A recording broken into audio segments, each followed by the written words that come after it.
Within the ancient heart of Rome, where venerable cobblestone pathways meander toward the very nexus of Christendom, a profound and enduring question has long persisted. It posits a shadowy power, one that has perhaps never been cloaked in the brilliant white of papal authority, but rather in the profound, enigmatic black of a deeper, more covert influence. Indeed, whispers circulate through the eternal city, tales older than the majestic pealing of St. Peter's bells. They speak of a formidable figure, whose vestments are dark as the deepest night, a presence not adorned in the public regalia of the pontiff, but veiled in shadow. His authority, it is said, subtly permeates even the most securely locked chambers and the most dimly lit, secret corridors of power. The world unequivocally recognizes the Pope as the Vicar of Christ, enthroned in magnificent splendor, enveloped in gold and the solemnity of ancient ceremony. Yet, for countless centuries, an unsettling query has resonated. Could another individual, unseen by the throngs in the piazzas and unnamed in the public square, wield an influence equal to, or even surpassing, that of the visible pontiff? This figure is known as the Black Pope, a title bestowed not in jest, but in stark recognition of the dark robe of his formidable office, the Superior General of the Society of Jesus, the Jesuits.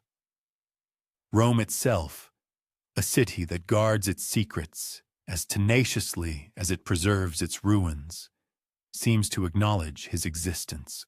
By day, the sun casts its golden glow upon resplendent fountains and bustling piazzas, where tourists drift like moths drawn to the marble flame of history. But as night descends, shadows lengthen dramatically across the ancient domes. And in the labyrinthine alleys that coil behind the colossal Vatican walls, one might almost discern the faint rustle of heavy robes, the subtle scrape of boots upon ancient stone, and the low murmur of hushed voices that deliberately evade the light of day. It is in these secluded, often hidden residences of the Jesuit generals that pivotal decisions are rumored to have been quietly deliberated, decisions potent enough to alter the destinies of entire kingdoms. Possessing no physical throne, wearing no earthly crown, this figure is said to issue commands that could ripple outward with unseen force, mobilizing armies, stifling widespread dissent, and subtly redirecting the very currents of history itself. The Black Pope does not appear on sun-drenched balconies to wave to adoring crowds, nor does he elevate sacred chalices in the grand expanse of St. Peter's Square. His movements are characterized by profound silence, and his power lies in binding men with vows far more unyielding and enduring than any carved marble. The mere concept of such a figure deeply unsettled monarchs and cardinals throughout history. For if the Pope in white served as the visible shepherd of the faithful, then what precisely was this other Pope, cloaked in the impenetrable black of mystery and quiet authority? To some, he was perceived as the ultimate hidden strategist, the Church's most loyal and formidable weapon. To others, he represented a profound rival, a potential threat, a silent emperor ruling from the shadows. And so, the legend grew, fueled by both awe and apprehension. Was the Black Pope indeed the most powerful man in Rome, his word carrying more weight than a direct papal decree? Or was this formidable title nothing more than a persistent rumor, inflated by centuries of profound fear and an insatiable human fascination? As night gently descends upon the city, the bells toll softly, each sonorous note rolling like a wave through the ancient streets. a constant reminder of Rome's timeless grandeur. Yet beneath that magnificent facade, a darker, more potent current flows, a current inextricably linked to a name whispered with an equal measure of reverence and profound dread. The genesis of this extraordinary power begins not amidst the opulent marble palaces of Rome, but in the stark solitude of a cave, where a broken soldier once knelt in silent despair. It commences with a singular vision that would ultimately give birth to an army unlike any other the world had ever known. But before delving into that pivotal moment, before the very dawn of the Jesuits, it is essential to linger for a moment longer in Rome itself. Imagine standing before the colossal dome of St. Peter's as dusk deepens, the sky above bruising into magnificent shades of purple and black. Pilgrims fall into hushed prayer, their small candles flickering like fragile nascent stars against the encroaching darkness. Behind them, beyond the expansive square, hidden within ancient halls where no ordinary pilgrim ever treads, a man in a black robe walks with slow, deliberate steps. His footsteps echo softly off the polished stone, a sound both gentle and final, akin to the turning of a momentous page. The very air is heavy, imbued with the weight of centuries of history and intrigue. And somewhere, precisely between the realms of unwavering faith and immense temporal power, between the seen and the unseen, the potent shadow of the Black Pope lingers. As night draws its complete veil across Rome, the profound questions persist. Who truly holds the authentic keys to power? Whose unseen hand subtly manipulates the grand chessboard of history? And how did a single soldier's solemn vow, uttered in profound pain and utter solitude, give rise to a force so immense that it would eventually shake kings and even unsettle popes? The answers to these compelling questions lie ahead, patiently awaiting discovery in the silence of history. The hour grows late. The vibrant city quiets its nightly hum, and the shadows lengthen and deepen around its ancient monuments. The profound story begins not with the ceremonial trappings of crowns, nor with the solemn pronouncements of papal decrees, but with the dramatic and painful fall of a single soldier. Ignatius of Loyola was, in his earlier life, a man forged of steel and fire, a Spanish knight brimming with the confident swagger of nobility and the unyielding pride of a seasoned warrior. He passionately craved the exhilarating thrill of battle, the distinguished honor of duels, and the glorious spoils of conquest. But one fateful day, upon the embattled walls of Pamplona, his entire world, his very identity, shattered irrevocably. A devastating cannonball tore through both stone and bone with brutal force, irrevocably shattering his leg, leaving him writhing in unimaginable agony amidst the deafening roar of war. The valiant soldier who had once stood so tall and unyielding now lay utterly broken, his once feared sword no longer a weapon of conquest, but merely a fading, painful memory. His subsequent recovery was protracted, cruel, and enveloped in a profound, isolating silence. Confined within the ancient walls of his family's castle, his proud and restless spirit chafed intensely against the unfamiliar burden of helplessness. He desperately yearned for the heroic chivalric tales of knights and romantic sagas to soothe his turbulent mind. Instead, the only available books within his reach were the lives of the saints, texts heavy with divine visions, arduous penances, and the inspiring stories of men who had sacrificed everything for their unwavering faith, Initially, he resisted these unexpected texts, his heart still stubbornly clinging to the fading echoes of swordplay and battlefield glory. But slowly, almost imperceptibly, the words began to penetrate his hardened spirit in ways that no steel blade ever could. The once restless knight began to envision an entirely different kind of battlefield, a profound inner conflict, the battlefield of the soul. Months later, still limping and bearing the indelible scars of his ordeal, he embarked upon a solitary pilgrimage, decisively abandoning his former courtly ambitions for the unknown, divinely ordained path of God. His hesitant steps ultimately led him to the small, unassuming Catalonian town of Manresa. There, on the tranquil edge of the River Cardner, stood a cave, dark, inherently unwelcoming, yet providing a profound silence deep enough for a man to truly hear the ethereal whispers of eternity. Ignatius entered that somber cave not as a proud knight, nor as a privileged noble, but as a pilgrim stripped bare of all worldly pretense.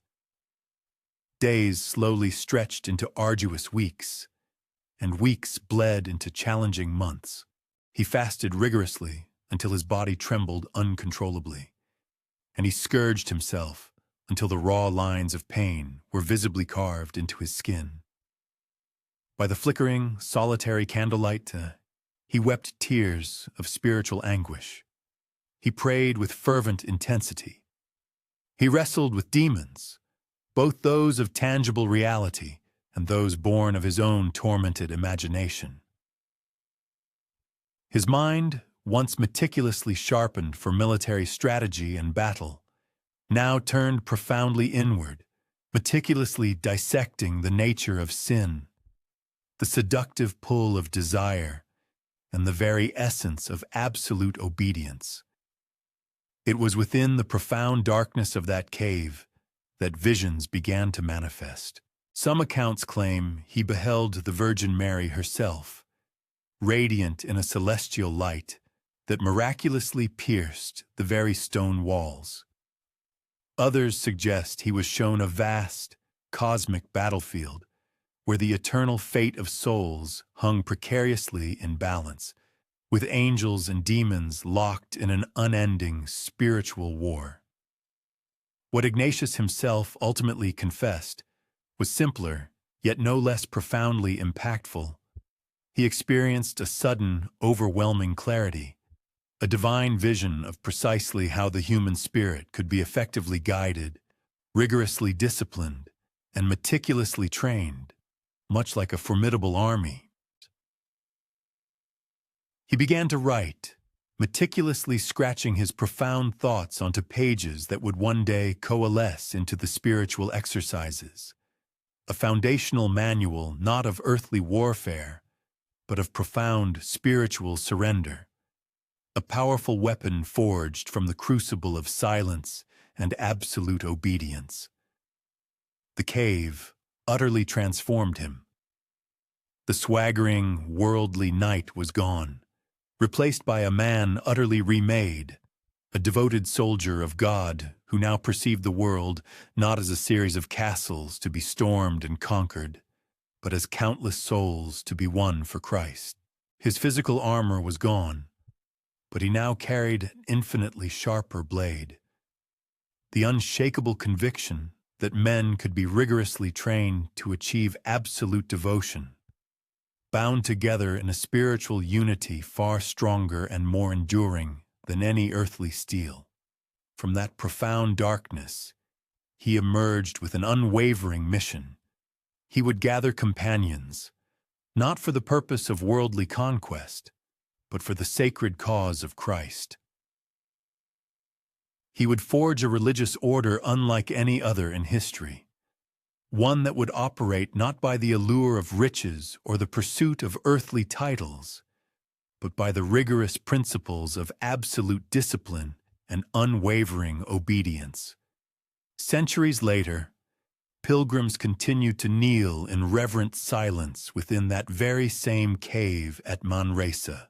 The ancient walls are indelibly scarred with the soot of countless candles, and the very air is heavy, thick with the echoes of prayers whispered into the profound silence. The cold stone itself seems to remember the weeping of a broken knight, the rhythmic scratching of his pen, and the deep tremor of a man utterly remade by divine intervention. From the potent shadows of that cave would ultimately emerge the Jesuits, formerly known as the Society of Jesus. And from the solitary vow of one broken soldier would rise a formidable force so rigorously disciplined, so absolutely loyal, that both kings and popes throughout history would come to regard it with a mixture of profound respect and palpable fear. The night outside the cave remained perfectly still. The river Cardinal glided silently onward, its surface reflecting the stars above, which shimmered like countless watchful eyes. In that profound silence, a potent seed was planted, a seed that would one day blossom into an intricate tapestry of both glory and deep suspicion, unwavering devotion and profound dread. For in the enduring echo of Ignatius's transformative visions, the distinct shadow of another enigmatic figure would one day unmistakably appear. The man the world would forever call the Black Pope. But for that specific moment, within the confines of the cave at Manresa, there was only a solitary pilgrim, a flickering candle, and the soft, contemplative sound of quiet pages turning. The hour deepened, the cave grew even darker, and somewhere within that ancient stone silence, the future began its slow, inexorable stirring. Years gracefully unfolded after the transformative experience in the cave of Manresa. Ignatius of Loyola traversed the varied roads of Europe, moving with the quiet, purposeful demeanor of a man who carried a secret, sacred flame within his very being. He dedicated himself to rigorous study, he preached with quiet conviction, and he steadily gathered companions, men who, much like himself, felt an undeniable summons to something far greater and more profound than their individual selves. They were not numerous at first, a mere handful of earnest scholars and devout seekers, yet they were drawn irresistibly by the magnetic presence of a man who spoke not with booming thunder, but with an unshakable, quiet certainty that resonated deep within their souls. Paris, with its ancient universities and vibrant intellectual life, became the intense crucible of their burgeoning union. In narrow, Spartan student rooms illuminated only by the flickering glow of candlelight, they prayed together with fervent devotion, engaged in profound discussions about their shared mission, and whispered of dreams that stretched far beyond the venerable walls of the university itself. These were men from diverse lands, speaking different tongues, yet a singular, unifying vision bound them inextricably to serve Christ with absolute and unwavering obedience, no matter where the path of divine providence might ultimately lead them. It was there, in the pivotal year of 1534, that the truly momentous occasion arrived. On the sacred feast of the Assumption, Ignatius led his small, dedicated band of followers up the gentle slope of Montmartre, from which they could gaze out upon the countless spires and lengthening shadows of the sprawling city below. The hill itself was, at that time, a place of quiet solitude, marked only by a small, humble chapel, its ancient stones weathered by centuries of wind and rain, yet poised to bear witness to a solemn vow that would send ripples of consequence through countless future centuries. Inside the modest chapel, the candles sputtered softly in the warm August air, their delicate flames wavering almost imperceptibly, like fragile, nascent souls. One by one, the companions knelt, their knees pressing firmly into the cold, unyielding stone floor. With their hands placed reverently upon the altar, they swore vows that burned with the intensity of spiritual fire, vows of absolute poverty and unwavering chastity, but above all, a profound and absolute obedience, an obedience pledged not to any earthly crown or kingdom, but solely to God and to the monumental mission that lay before them. They also solemnly promised that, should circumstances permit, they would undertake a pilgrimage to Jerusalem, to walk in the sacred footsteps of Christ, and to offer their entire lives in selfless service to Him. It was a juncture both profoundly tender and utterly formidable, for embedded within their solemn pronouncements resided a capitulation more absolute, more comprehensive than any feudal lord or valiant knight had ever proffered to their sovereign. These individuals were far removed from the archetype of warriors encased in gleaming plate armor. Yet the pledges they uttered were forged with an unyielding resolve, akin to tempered steel, a complete renunciation of worldly riches, an abandonment of personal comforts, a severing of all familial bonds, dedicating themselves solely to an overarching mission and an unwavering posture of obedience. As these sacred vows were articulated, and profound stillness descended upon the hallowed chapel, enveloping every corner, beyond its ancient walls, the bustling metropolis continued its ceaseless, vibrant rhythm, utterly oblivious to the nascent tempest of spiritual fervor that had just been ignited upon that solitary hill. Yet within the confines of that sacred edifice, a profound fraternity had been irrevocably consecrated, a brotherhood destined to burgeon and evolve into the formidable Society of Jesus. In due course, when the Venerable Church formally conferred its recognition upon their burgeoning order, an additional, distinct vow was incorporated, one that would indelibly distinguish the Jesuits from every other religious congregation, transcending the three venerable traditional monastic pledges of poverty, chastity, and obedience. They solemnly committed to a fourth, a singular, extraordinary oath of direct fealty to the Pope himself. This was no mere casual promise, no fleeting declaration, but rather a profoundly binding oath, unequivocally proclaiming their readiness to journey wherever the Holy Father might dispatch them, even to the most remote frontiers of the globe, should such a command be issued, without a flicker of doubt, without the slightest hesitation. Such profound and encompassing vows endowed them with an extraordinary wellspring of power and a resolute sense of purpose.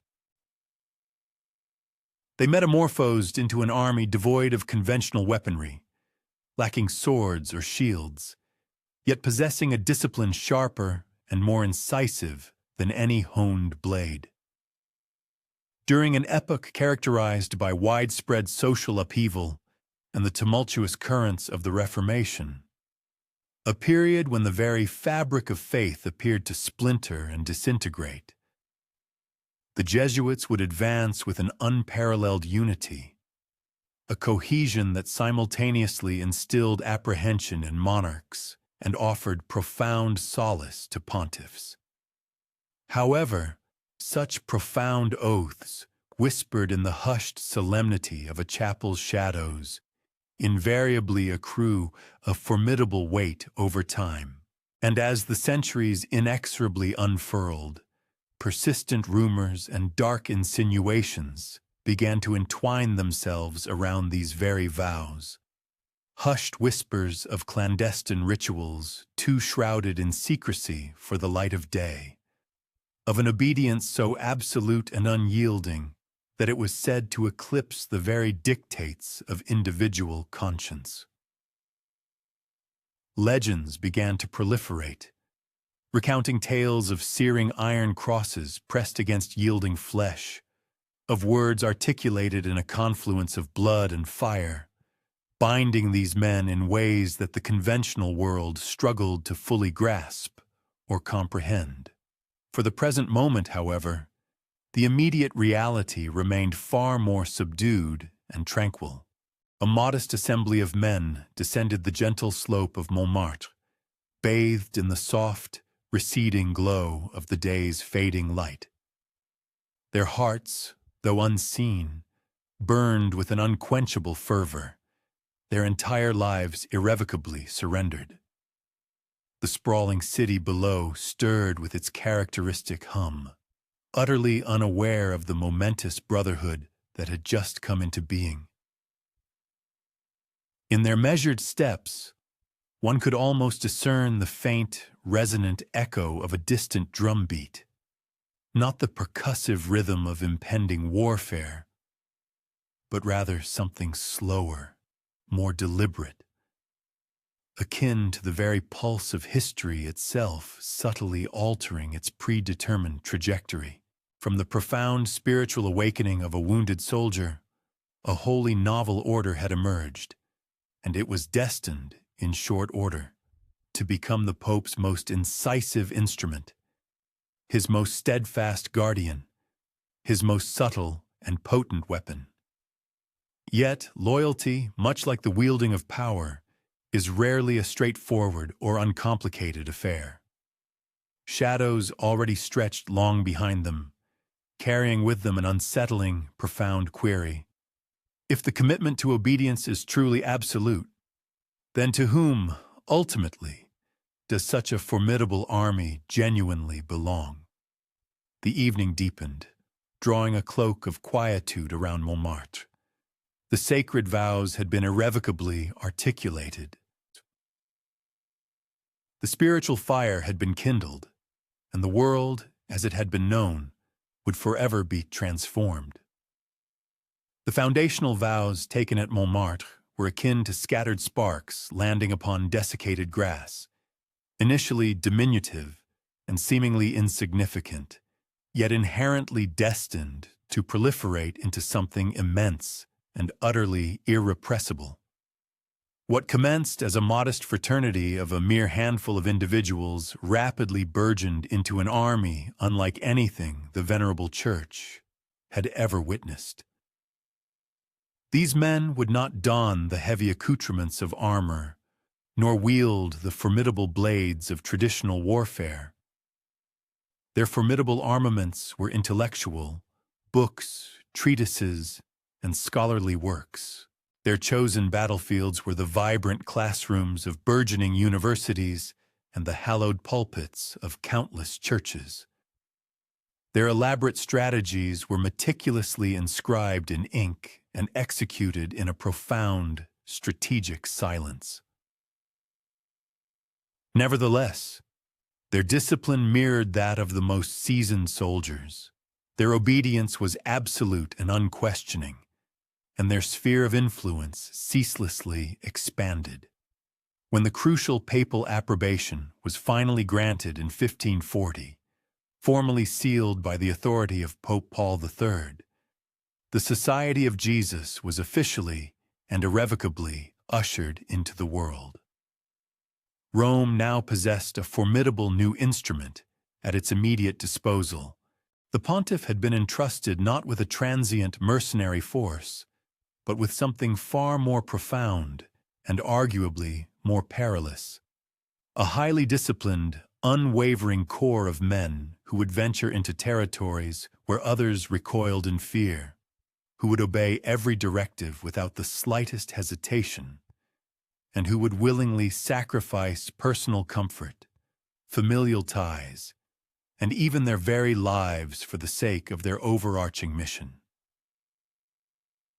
They were called to engage in a profound conflict, not with the cold efficacy of steel, but with the indomitable power of the human spirit. Europe during this tumultuous era was being rent asunder by the incendiary forces of the Reformation. Long-held certainties crumbled into dust. The once unified edifice of faith fractured into a cacophony of countless dissenting voices. The venerable authority of Rome itself quaked beneath the thunderous pronouncements of Martin Luther and the relentless proliferation of Protestant doctrines. Amidst this profound chaos, the Jesuits were meticulously designed to serve as the Pope's vanguard. His elite shock troops, the most disciplined army of the Church, specifically trained to re-establish order, to reclaim wavering hearts, and to draw the faithful back into the protective embrace of Rome. And so they radiated outwards, their influence spreading across the globe like intricate veins of fire. They meticulously constructed schools, formidable structures with walls of enduring stone, which became centers for cultivating minds of exceptional brilliance, providing education not merely to the impoverished, but also to the progeny of kings and the children of the nobility. They ascended to positions of profound trust, becoming intimate confessors to powerful princes, discreetly whispering sagacious counsel into ears adorned with the weight of crowns. They embarked on arduous journeys to the outermost fringes of the then-known world, boarding intrepid ships that transported them to the distant shores of India, the intricate archipelago of Japan, the vast expanse of China, and the burgeoning lands of the Americas, regions where the nascent Christian faith was either precarious or entirely alien, where they meticulously planted the seeds of Rome in soil that had never before known its touch. Everywhere they traversed, they bore with them the identical, rigorous discipline, the same meticulous training, and the unwavering banner of absolute loyalty. A Jesuit was painstakingly indoctrinated to perceive himself not as a solitary individual, but as an integral, indispensable component of a larger, unified body that moved with a singular, unyielding will. The superior general, residing in Rome, could dispatch a concise letter, and thousands of miles distant, a man clad in somber black robes would comply with its directives without question, as if the command had emanated directly from the divine presence itself.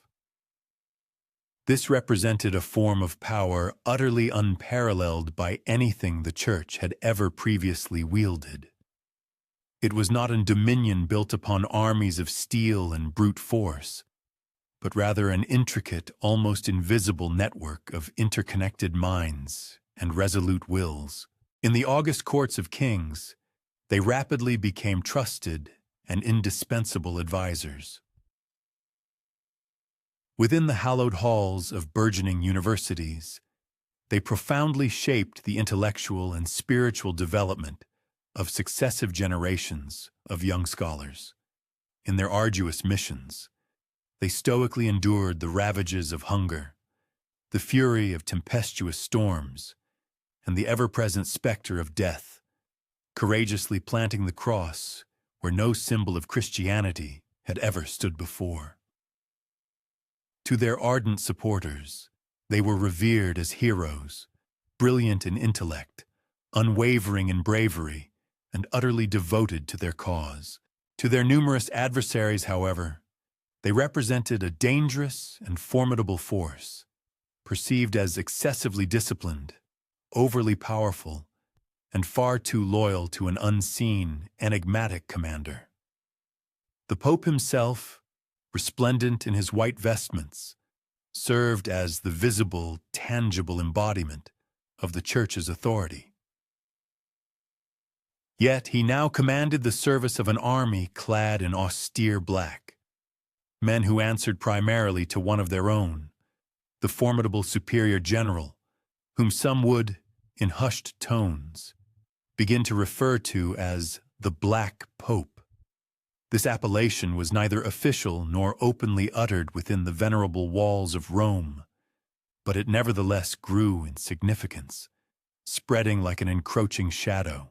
For if the Jesuits rendered him an allegiance more profound than that given to earthly kings, did that not, in a profound sense, elevate him, too, to a pontifical status? And thus, beneath the majestic grandeur of St. Peter's dome, the Church had unwittingly given birth to a profound paradox. The Jesuits were unequivocally recognized as the Pope's most steadfast defenders, his unyielding iron shield against external adversaries and internal dissent.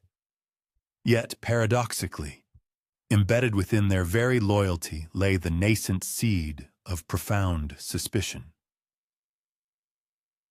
What if the figure to whom they rendered the most absolute and unquestioning obedience was not the visible Pope in white, but rather the enigmatic figure in black?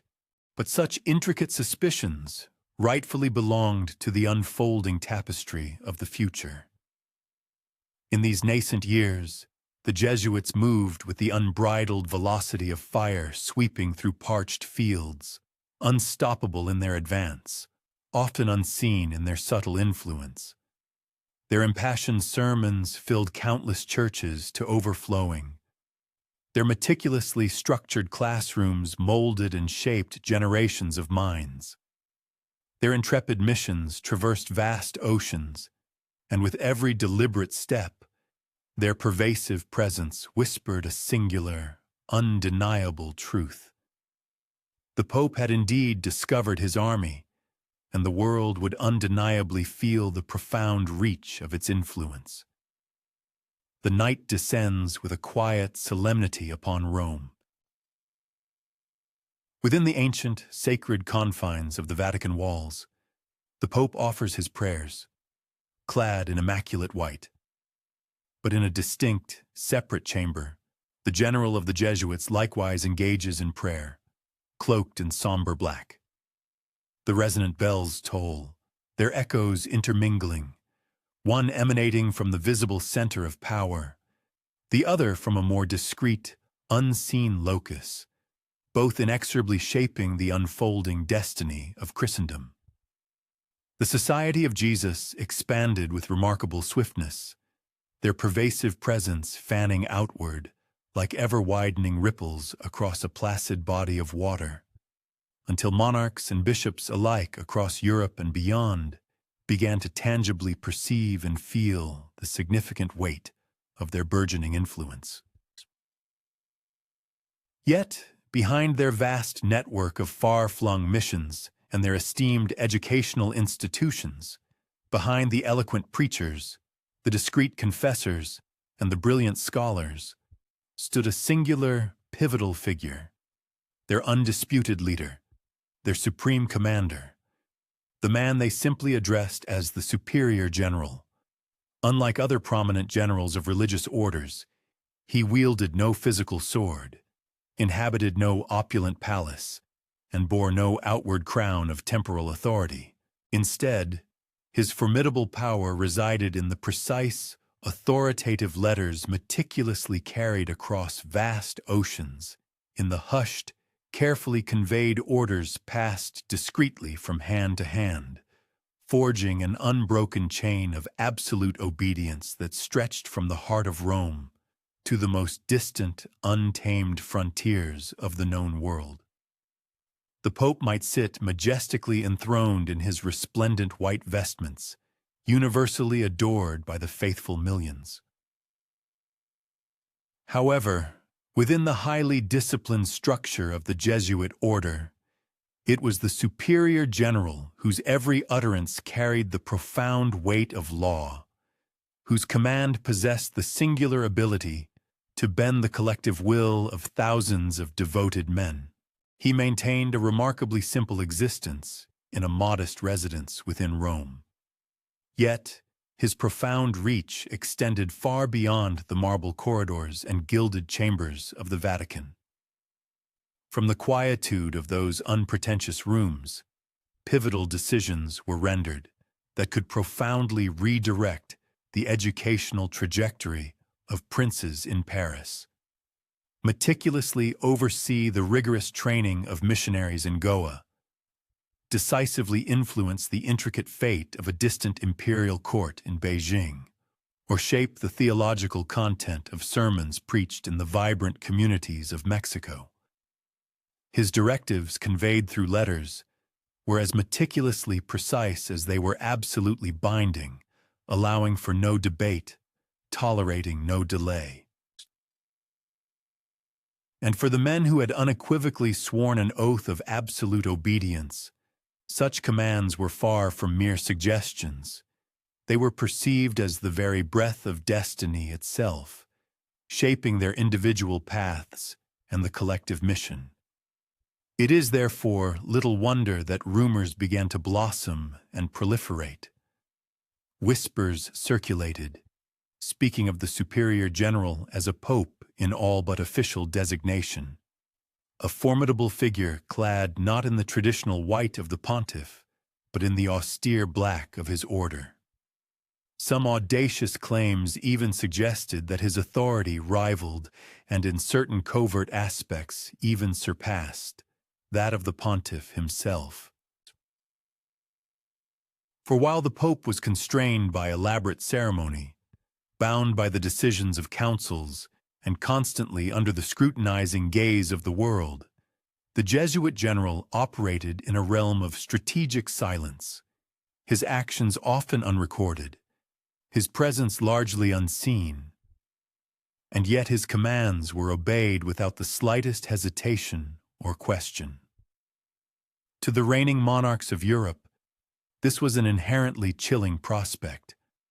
For what king could truly rest easy, knowing that within the intimate confines of his own court stood a Jesuit confessor, a man who discreetly whispered spiritual guidance into royal ears, yet whose ultimate, unwavering loyalty lay with a distant, enigmatic figure in Rome? The superior general possessed the subtle, yet immense power to, with a carefully chosen turn of phrase, sway a sovereign's conscience, and a conscience thus swayed possessed the profound capacity to fundamentally alter the destiny of an entire nation. Even within the hallowed hierarchy of the Church itself, a discernible undercurrent of suspicion began to stir. Cardinals, in hushed conversations, pondered whether papal conclaves were truly free from external influence when the intellectual and spiritual formation provided by Jesuit minds had so profoundly shaped the thoughts and perspectives of a significant number of those who cast their crucial votes. Was there not, some cautiously inquired, a hidden hand subtly guiding outcomes from the depths of the shadows?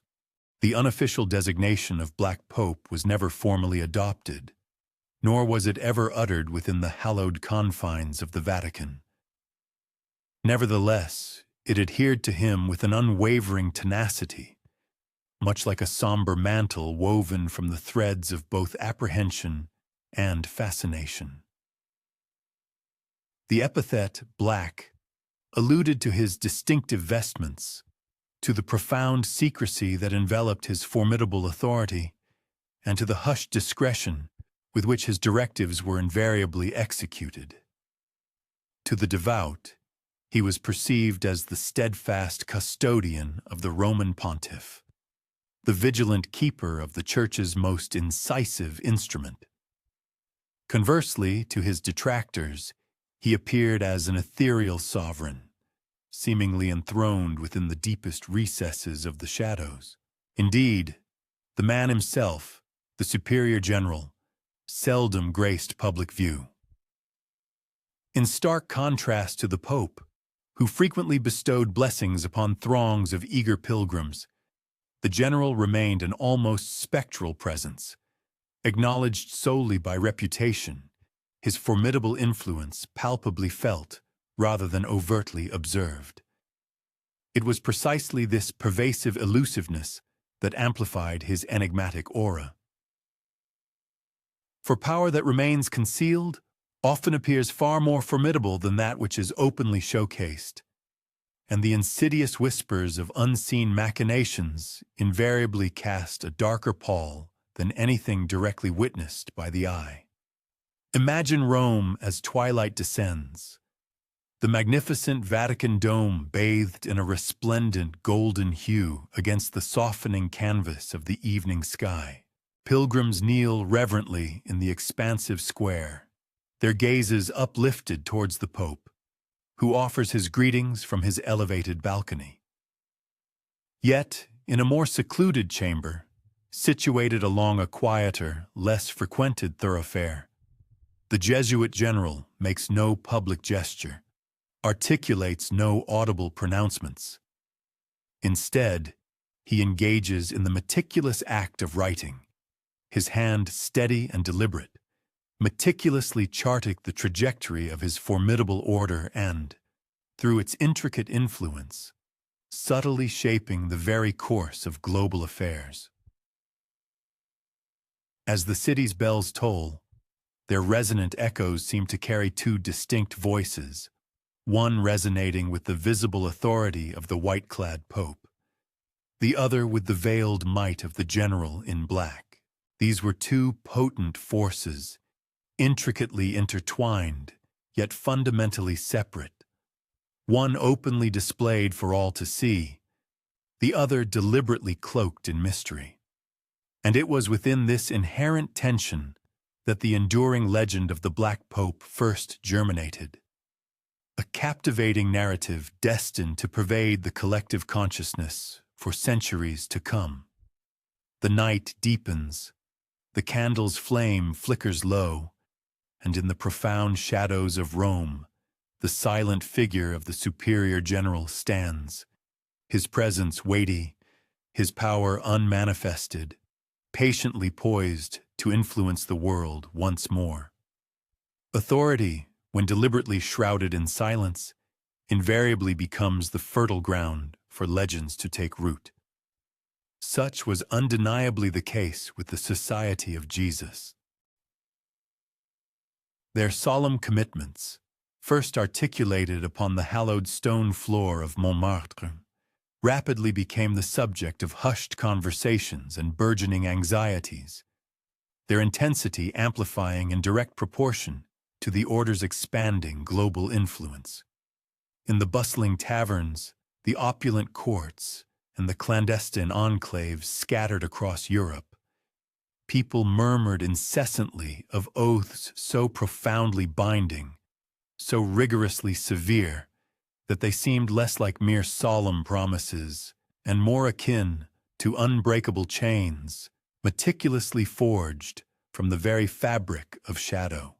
The Jesuits themselves articulated their sacred vows with unvarnished clarity, poverty, chastity, obedience, and that distinct, more incisive pledge of unwavering loyalty to the Roman pontiff. Yet, human imagination frequently tends to paint narratives in far darker strokes than reality dictates. The deliberate secrecy surrounding their rigorous training, their enigmatic disciplinary regimen, and their unhesitating, absolute obedience, all these elements collectively wove an impenetrable shroud of apprehension around their esteemed order. The persistent question lingered. What precisely were the profound declarations made behind those closed doors, within those sacred chapels where no earthly witness but silent stone and divine presence could possibly hear?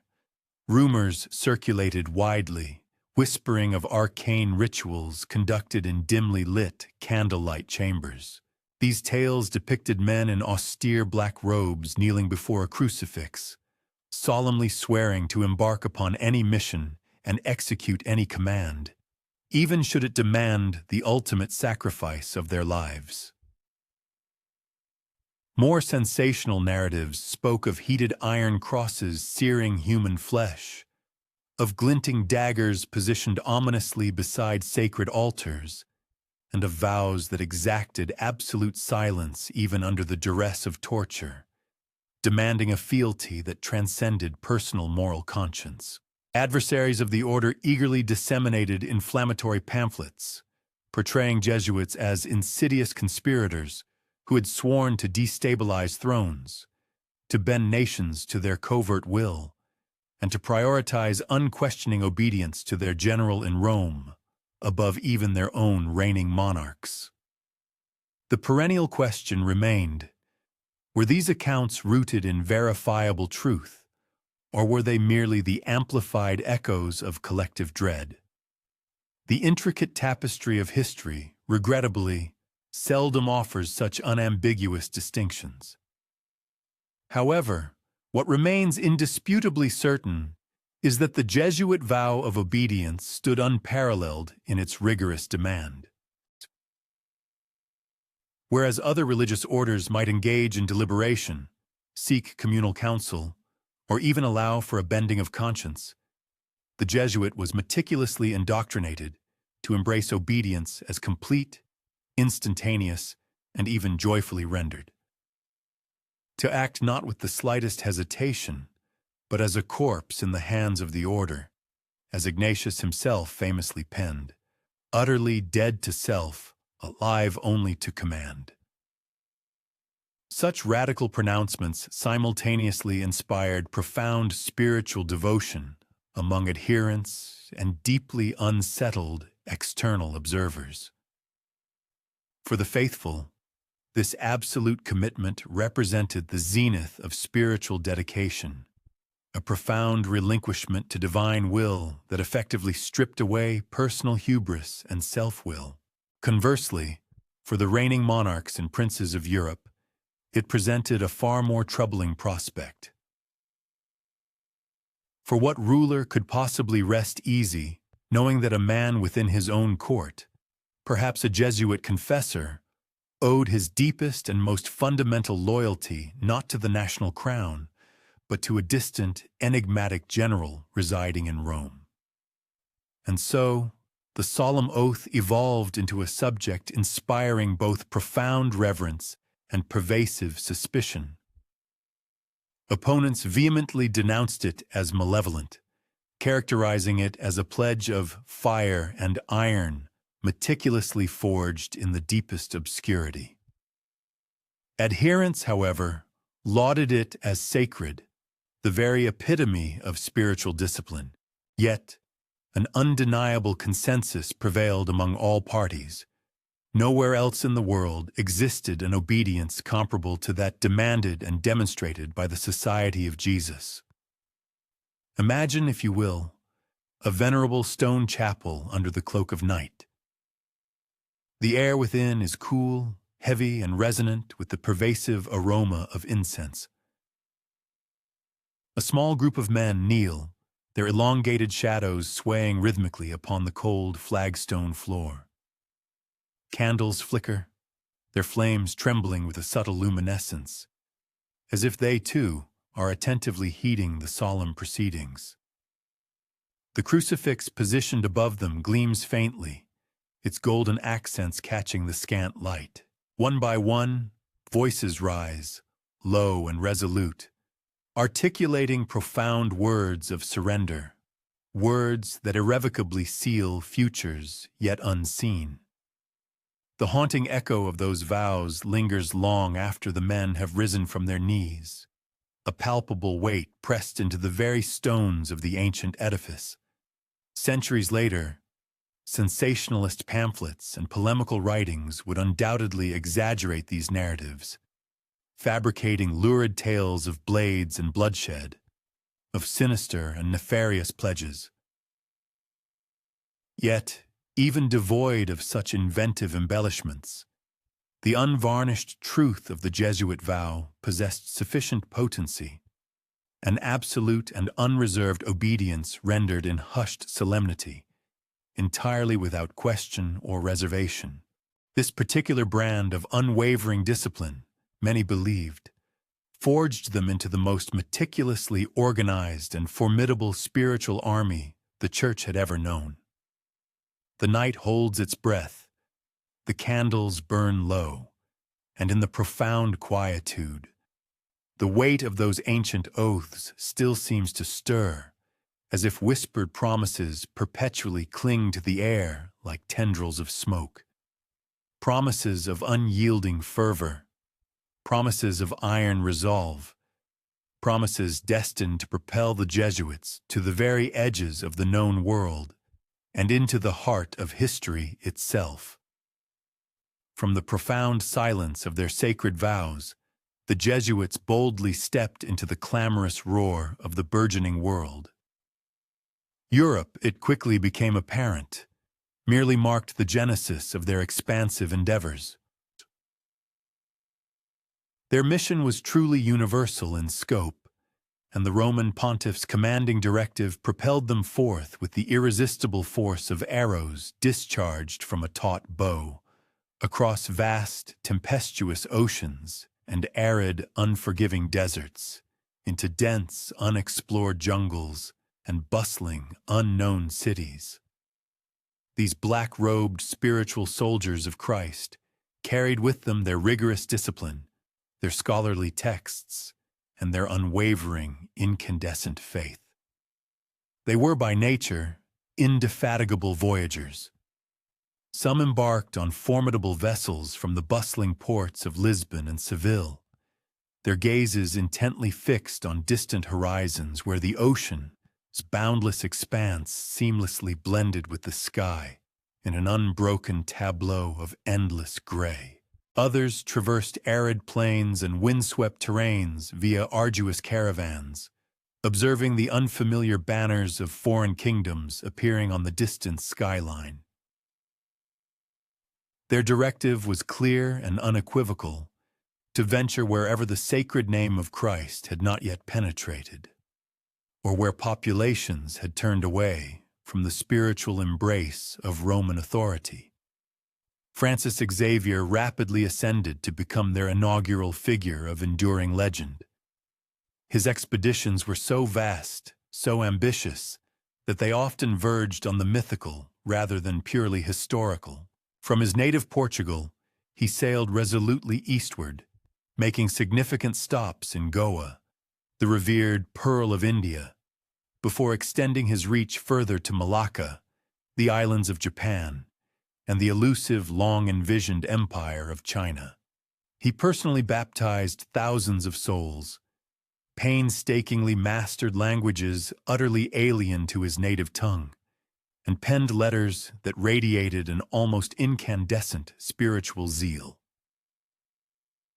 His poignant demise on a desolate island, his gaze fixed across the vast expanse of water towards the Chinese mainland he was destined never to reach, transformed his passing into an iconic representation of Jesuit self-abnegation, a life wholly expended at the very extremities of the known world.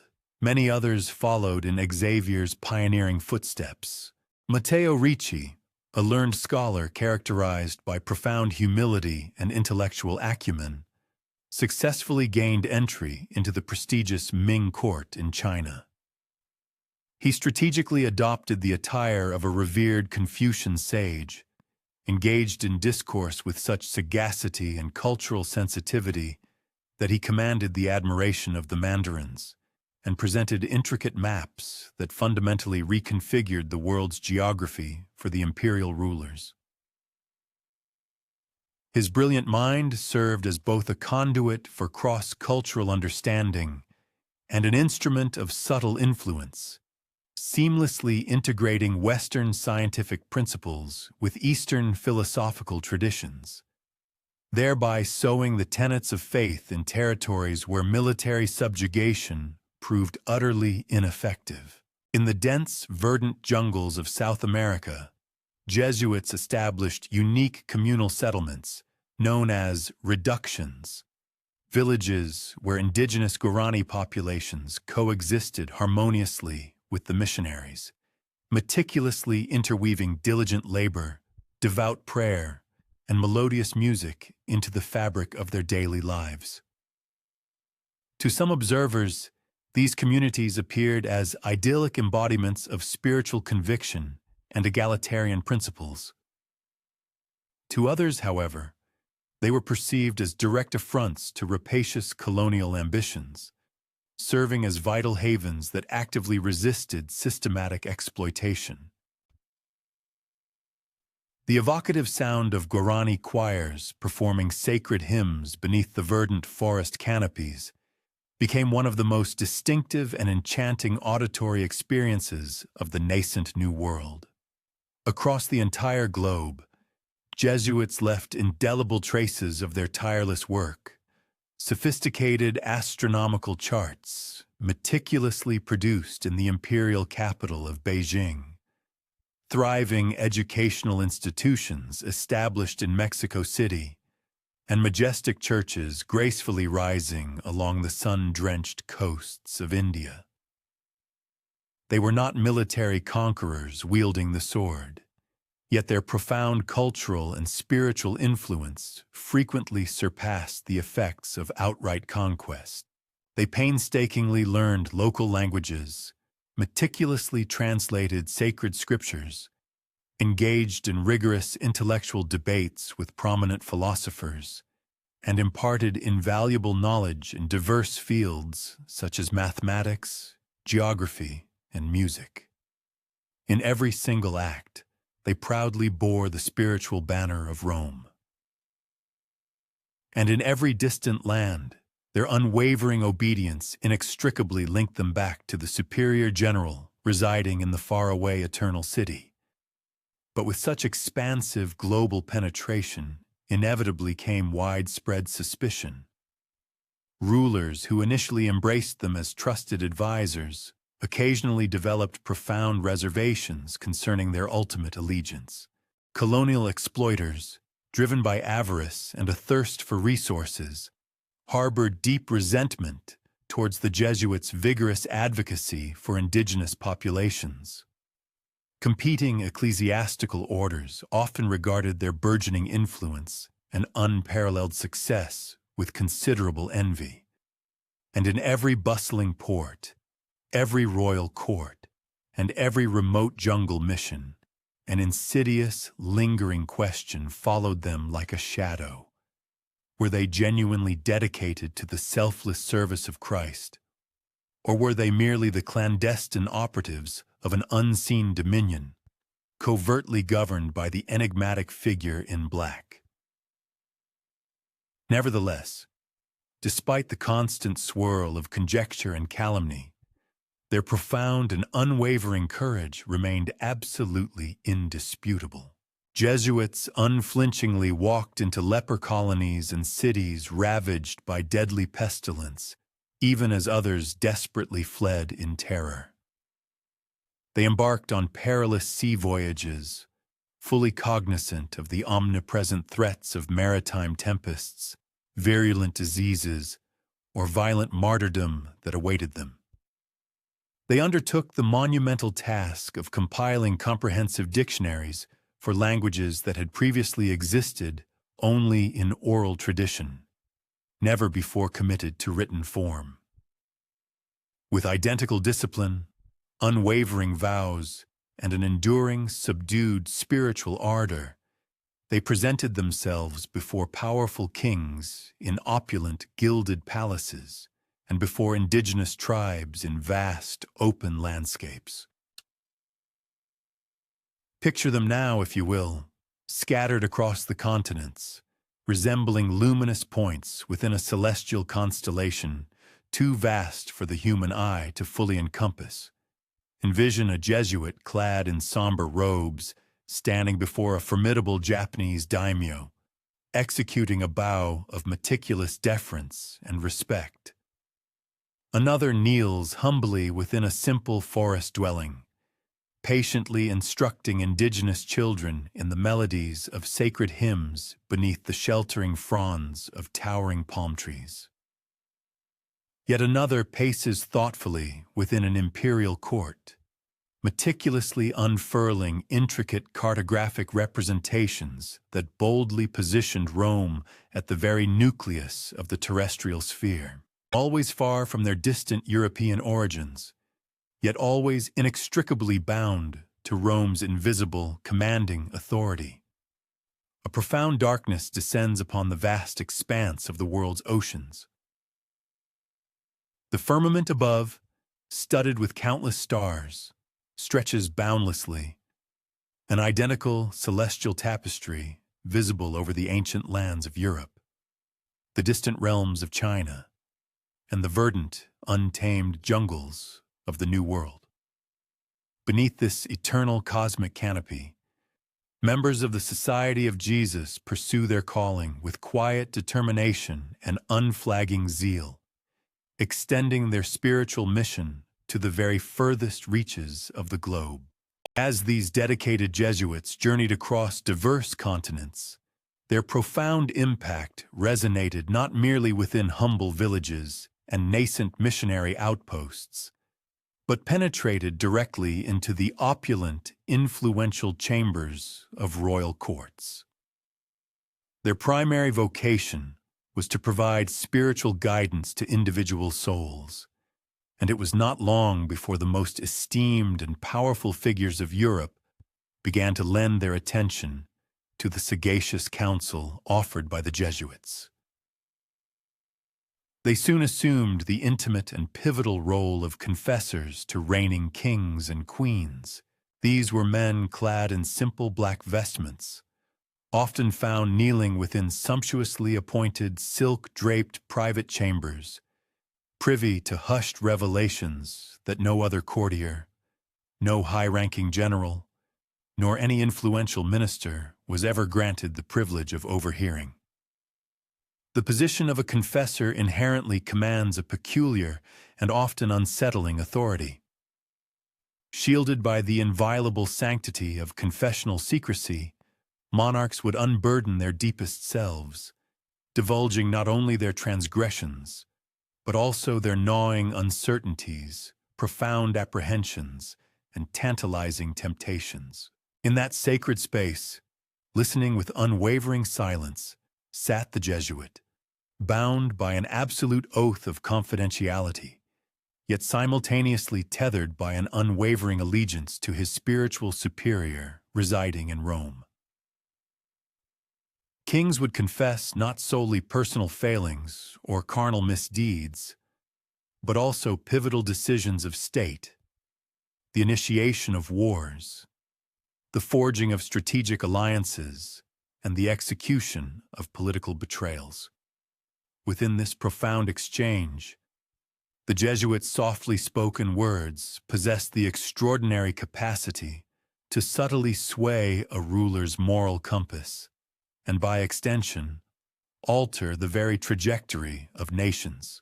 Across the Iberian Peninsula and Spain, Jesuit confessors imparted their wisdom to the formidable Habsburg monarchs, those emperors whose immense dominion extended from the heart of Europe to the far-flung territories of the New World. They imparted discreet advice to King Philip II, a sovereign renowned for both his fervent piety and his pervasive suspicion, whose vast empire operated under the ever-present shadow of the Spanish Inquisition. In the sophisticated courts of France, Jesuits ascended to the influential role of trusted advisors to the Bourbon kings, meticulously calibrating the intricate equilibrium between the authority of the crown and the power of the Church. Even within the more volatile and precarious royal establishments of Poland and Portugal, their persuasive voices found their way into the ears of the reigning sovereigns, advocating for fervent religious devotion, issuing stern warnings against the perils of heresy, and skillfully navigating the delicate interplay between the temporal throne and the spiritual authority of Rome. This was a form of influence at once imperceptible in its manifestation, yet monumental in its scope. For what other government minister could communicate with a monarch with such unreserved frankness as a confessor? What military commander could impress his will with such profound impact upon the innermost conscience of a sovereign? Yet this potent influence was invariably shrouded in an impenetrable veil of discretion, No one outside the confessional could ever ascertain the precise words exchanged. No one possessed knowledge of the specific counsel offered, the penances prescribed, or the solemn warnings uttered within the hushed confines of private chapels and regal bedchambers. It was this very opacity that inevitably fostered a burgeoning climate of suspicion.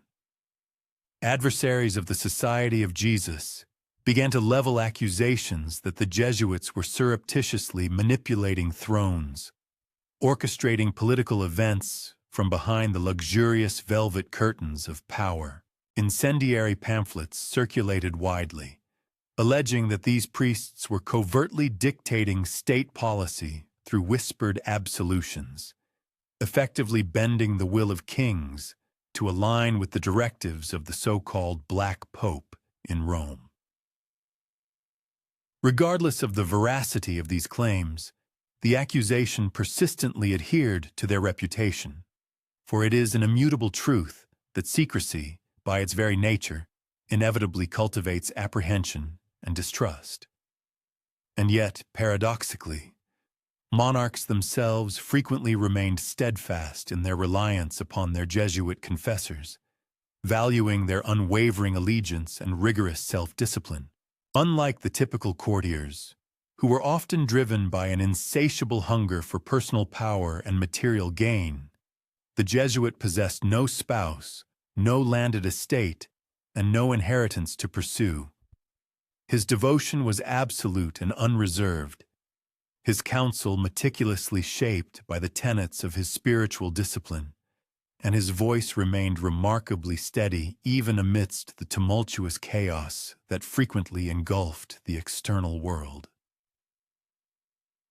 For rulers burdened by the immense, crushing weight of their crowns, such a source of stability offered a profound solace, even if its enigmatic nature occasionally caused a degree of unease. One might easily conjure an image of a private chamber within the magnificent Palace of Versailles, or the austere El Escorial. The ceilings are resplendent with intricate gilding, and the chandeliers cast a soft, shimmering glow from countless candles. In distant rooms, the hushed murmurs of courtiers mingle with the rustle of silk.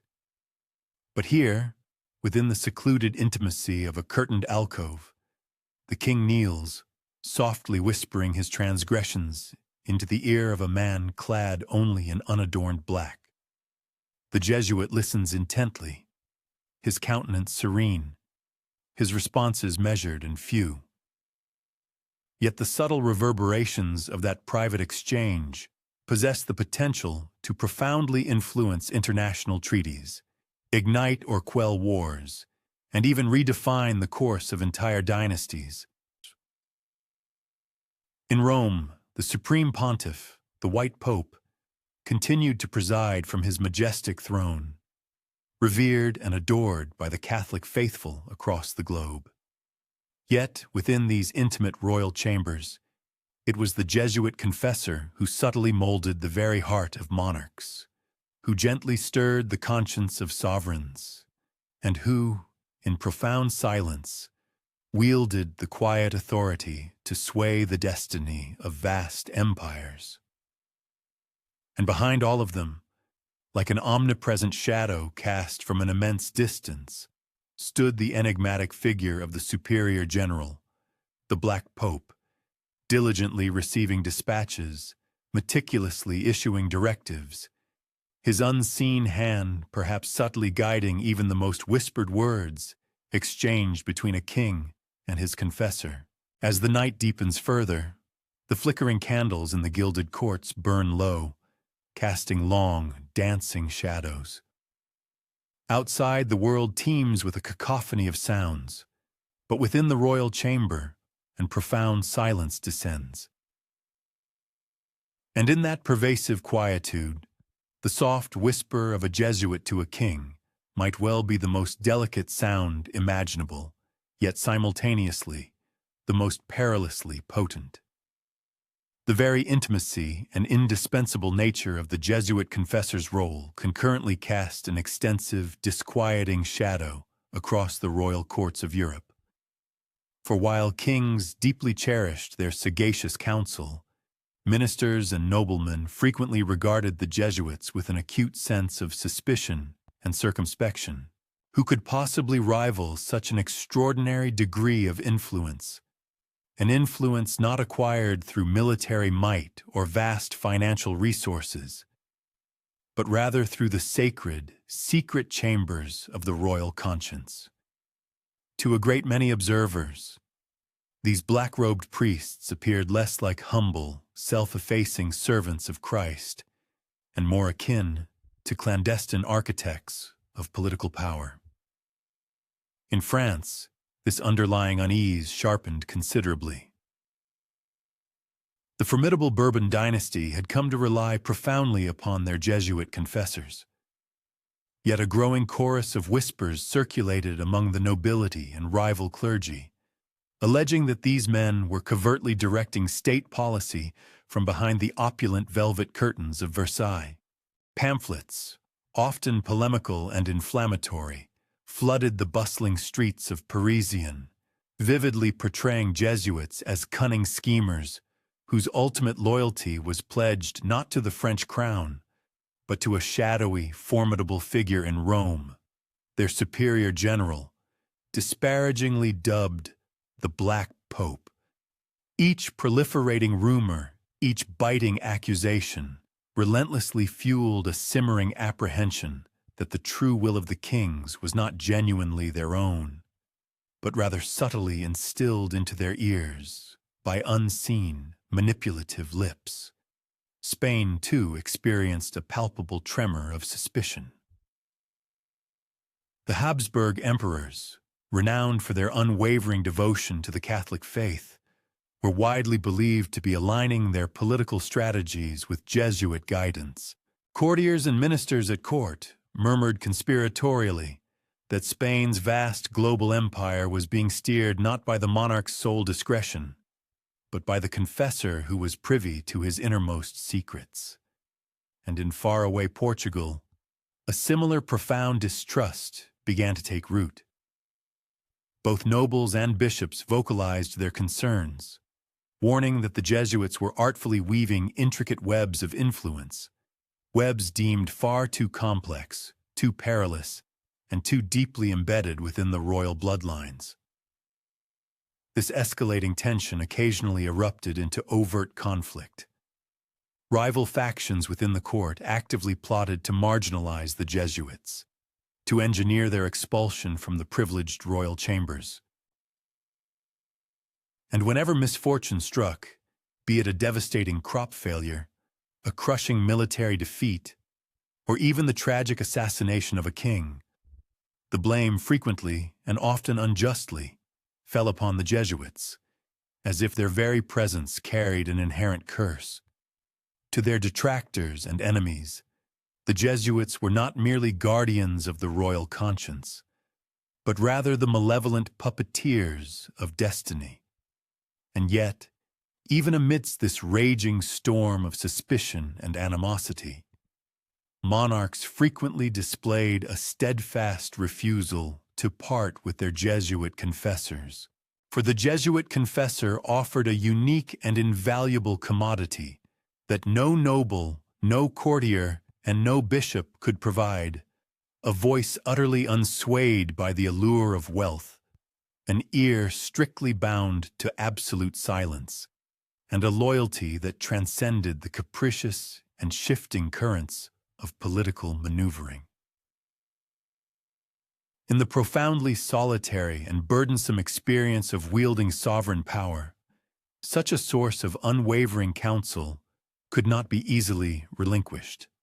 Nevertheless, the accusations continued to fester and proliferate. In contemporary paintings and sharply satirical prints, Jesuits were often depicted with sinister, dark wings, crouching ominously behind thrones, subtly whispering insidious poison into the receptive ears of kings. Their burgeoning negative reputation was forged not solely from verifiable truths, but perhaps even more potently from pervasive fear. It was a fear born of what remained unseen, of private conversations forever concealed behind impenetrable veils of secrecy. Imagine a grand banquet unfolding within a resplendent royal palace. Golden plates gleam under the ambient light. Exquisite music gracefully drifts through the gilded halls, and courtiers laugh boisterously, their faces hidden behind jeweled masks. Yet beneath this veneer of revelry, a subtle undercurrent of unease persists. At the distant end of the vast hall, a Jesuit walks with quiet dignity alongside his sovereign. He utters no word, lays no claim to a seat at the opulent table. And yet, when the multitude of candles are finally extinguished and the last of the revelers have departed, it is he who will kneel beside the monarch, listening to the intimate confessions of the heart. To some, this sight offered profound reassurance. To others, it was utterly terrifying. For in that silent, sacred exchange between priest and king, the demarcation between the temporal throne of man and the divine throne of God seemed to blur. And within that disconcerting ambiguity, suspicion only intensified. As the centuries gradually unfolded, these shadows of distrust lengthened considerably. The Jesuits had indeed ventured directly into the very epicenter of power. But with every step they took, they invariably attracted more scrutiny, provoked more probing questions, and ignited more profound fears.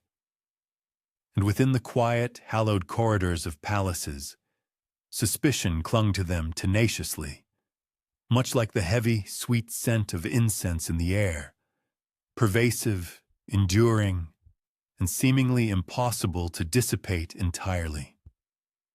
The night now seems to soften, as if the world itself emits a collective sigh of persistent unease, and in that profound quietude, one can almost discern the faint, lingering echo of those long-vanished courts, of suspicion swirling like hushed whispers through candlelight-illuminated halls, of Jesuits moving with their characteristic silence, never quite fully trusted, yet paradoxically never entirely dismissed.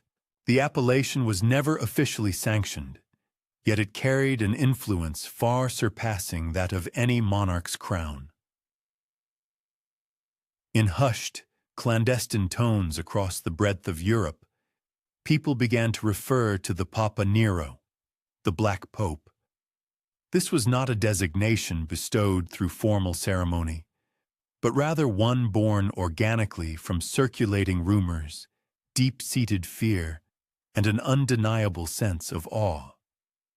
While the White Pope, resplendent in his radiant white vestments, presented himself before the world as Christ's vicar on earth, another formidable figure, clad in austere black, commanded a more subdued, yet profoundly disciplined, global empire. This individual was none other than the superior general of the Society of Jesus, the man to whom every single Jesuit pledged an oath of absolute and unconditional obedience. The unofficial title of Black Pope inherently embodied a profound sense of contradiction, a pontiff who was not the Pope, a sovereign without a visible throne, a ruler largely unseen yet whose influence was deeply and pervasively felt. The general resided not within the luxurious confines of palaces, but within the sober, unadorned walls of the Jesuit curia in Rome, his personal chambers plain, his garments utterly devoid of embellishment. Yet from these modest rooms extended an intricate, far-reaching network of influence that effectively encompassed the entire world.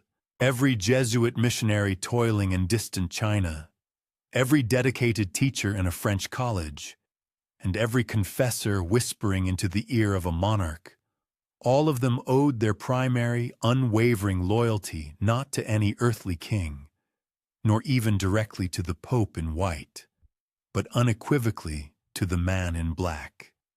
It was this intricate web of fealty that profoundly engendered considerable disquiet. For distinct from any other religious fraternity, the members of the Society of Jesus bound themselves by a singular fourth vow to proceed wherever the Supreme Pontiff commanded, without the slightest hesitation or the least delay. Yet, in practical application, it was the formidable Superior General who meticulously orchestrated their assignments, deploying them with the strategic precision of a seasoned commander maneuvering his forces across the expansive theater of Christendom. Thus, to many, the figure known as the Black Pope materialized as a clandestine monarch, subtly directing a formidable legion of priests whose presence, though unseen, permeated every corner of the known world. A pervasive murmur began to circulate through the ancient thoroughfares of Rome. Some voices asserted that the general's formidable authority overshadowed even that of the Holy Father himself. "The Pope may govern the Church," they intoned conspiratorially. "But the Black Pope, it is said, governs the Pope."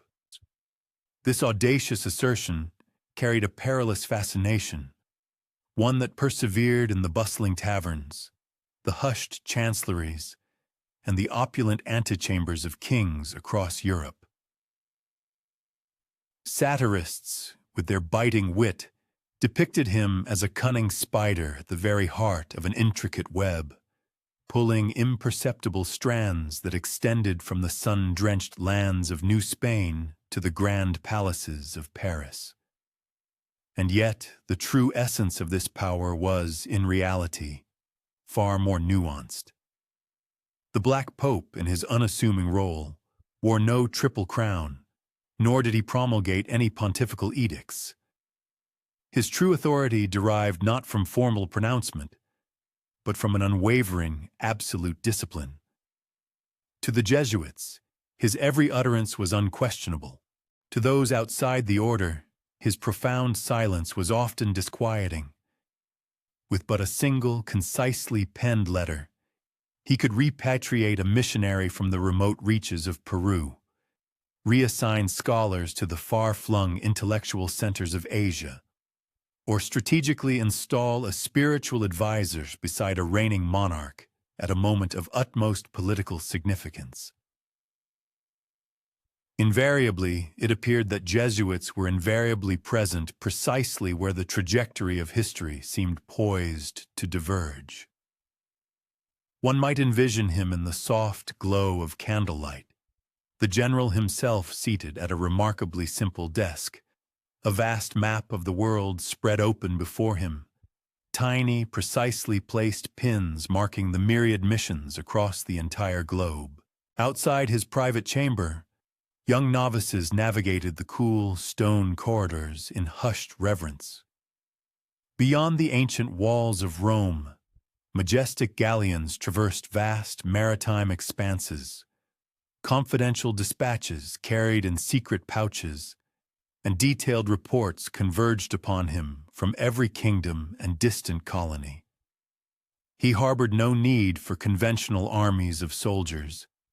His formidable dominion was forged from the potent elements of ink, parchment, and an unyielding, absolute obedience. This compelling image both captivated and disquieted contemporaries in equal measure. The Church itself experienced a fluctuating sentiment, alternating between profound reverence and an undercurrent of apprehension. Popes frequently relied upon Jesuit intellectual brilliance and their unparalleled missionary zeal, yet at times they shied away from the order's profound unity, their rigorous discipline, and their uncanny ability to move as a singular, cohesive entity. Monarchs, too, often oscillated in their sentiments, grateful for the loyalty of their Jesuit confessors, yet persistently apprehensive about their true, secret allegiance to a higher authority. No other priestly order appeared so inextricably linked to one individual, and no individual so enveloped in both profound simplicity and immense power. It was perhaps fated that apocryphal narratives would inevitably proliferate. Some conceived of secret chambers hidden deep beneath the eternal city, where the general and his closest companions conspired in hushed, candlelight councils, presuming to decide the very fate of nations. Others attested that he exercised dominion over hidden vaults of immense treasure, that he subtly orchestrated wars and manipulated the destinies of dynasties, and that even the White Pope himself could not act without the Black Pope's tacit, silent consent. Such fantastic tales were clearly woven from apprehension and suspicion. Yet, they adhered tenaciously, like persistent ivy, to the enigmatic figure of the Black Pope, proving impossible to strip away from his public persona. But if one were to scrutinize more intently, if we temper the stark contours of speculation and rumor, what remains is even more enigmatic still. A man selected not through dynastic succession, but by democratic ballot. Not crowned in splendid regalia, but himself pledged to fealty, whose authority lay not in coercive dominance, but in the order's unyielding cohesion and collective will.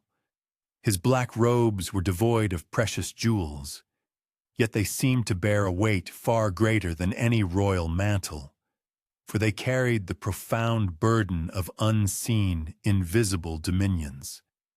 And so, as Europe murmured about the Black Pope, the myth and the man amalgamated indistinguishably. Perhaps it was not his tangible jurisdiction that rendered him so widely revered with apprehension, but rather the profound silence, the pervasive secrecy, and the rigorous discipline that no outsider could ever fully comprehend. For in that profound silence, human imagination hastened to occupy the vacuum, portraying him as both a revered saint and a spectral presence, a trusted confessor and a shadowy conspirator. The candle dims perceptibly. The shadows in the chamber elongate. The Black Pope's stoic figure gradually melds into the obscurity of Rome's dark corridors, where his footsteps resound faintly, where his presence is consistently felt but rarely, if ever, seen. And in that persistent stillness, one profound question ascends like an ethereal plume. Was he merely a humble servant of God, or the custodian of an authority too immense for the world to adequately name? The Jesuit vow was unparalleled in its distinctiveness. Where traditional monks pledged vows of poverty, chastity, and obedience to their immediate superiors, the Jesuits appended an additional commitment, a solemn oath intoned softly in dim chapels, illuminated solely by flickering tapers, where young men knelt with palpitating chests. They promised not only unwavering loyalty to the Church, but an unwavering alacrity to proceed wherever the Supreme Pontiff commanded, whether across desolate deserts, over vast oceans, into opulent palaces, or into grim prisons, without demur or inquiry. The ritual itself was deceptively simple, yet it exuded an undeniable aura of enigma. A superior would lean intimately close, the faint rustle of his black robes breaking the sacred silence, and words would be spoken that indissolubly committed the neophyte to a life of absolute capitulation. They were to be as a corpse. One poignant phrase declared, "Perinde ac cadaver," a lifeless body passively held in the hands of obedience, pliant, unresisting, entirely devoid of its own volition. To those outside the order, this language seemed profoundly disconcerting, as if these men had relinquished not only their personal freedom, but their very humanity. Yet within the society, it stood as a mark of supreme piety, an ultimate readiness to be guided by God's divine will wherever it might flow. From these softly intoned vows emanated the pervasive atmosphere of secrecy that adhered persistently to the Jesuits. Their adversaries concocted visions of hidden chambers and intricate pledges sealed with blood. Pamphlets circulated across the European continent, painting sensational depictions of midnight rituals, daggers crossed upon altars, strange, arcane incantations recited beneath vaulted arches. Protestants, deeply fearful of Jesuit influence, asserted that these vows transformed men into perilous operatives, spies cunningly disguised within priestly garments, whose allegiance lay more profoundly with their general than with any earthly sovereign. Yet those who resided within the society offered an alternative account. Their obedience, they maintained, was not unthinking but meticulously structured, a deliberate undertaking aimed at forging a singularity of objective.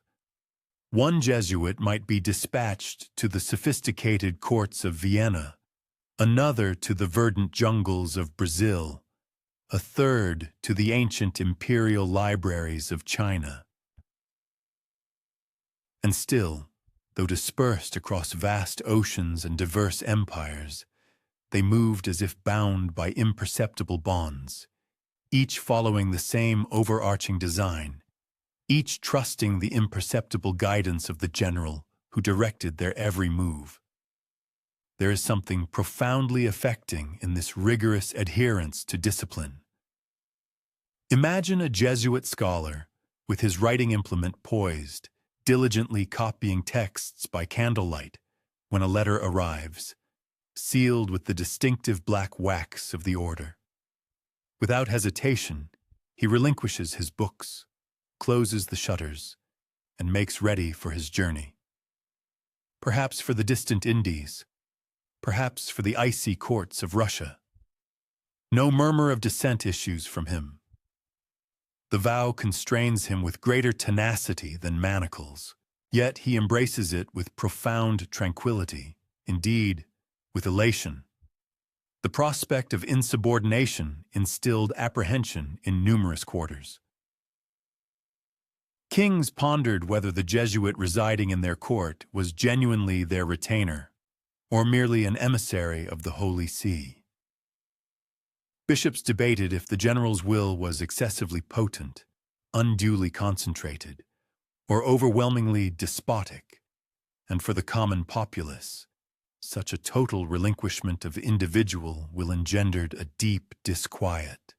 What manner of individual, they wondered, would surrender his autonomy with such totality until nothing remained but the resonant voice of another? It is precisely here that the realm of apocryphal narrative started to infiltrate. Pamphleteers asserted that the vow of obedience rendered Jesuits adepts of camouflage, traversing frontiers surreptitiously, assuming the guises of merchants or soldiers, and devoting their aptitudes to clandestine machinations.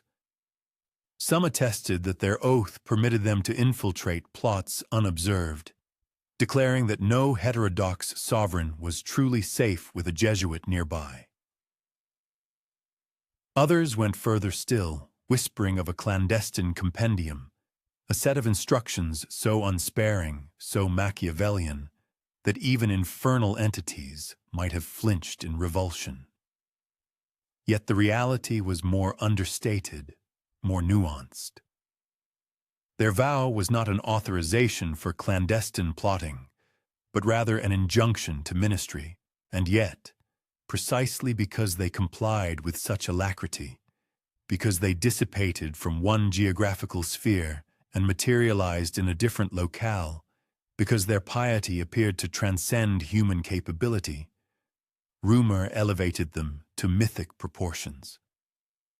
It portrayed them as spectral perambulators, individuals of dual aspect, bound by oaths the world could neither substantiate nor refute. Envision for a moment the scene. A chapel at midnight, its ancient masonry permeated by the breath of centuries. A young neophyte kneels, his face illuminated partially by a flickering taper. Before him stands the superior, his gaze steady, his voice low, intoning the sacred pronouncements that will eternally commit this individual. Outside, the city sleeps, oblivious to the fact that in this quiet vow lies the germ of worldwide endeavors, of missions that will span vast landmasses, of whispers that will disquiet sovereign powers. For obedience, once rendered, proved irretrievable. The vow persisted beyond personal volition, more potent than apprehension.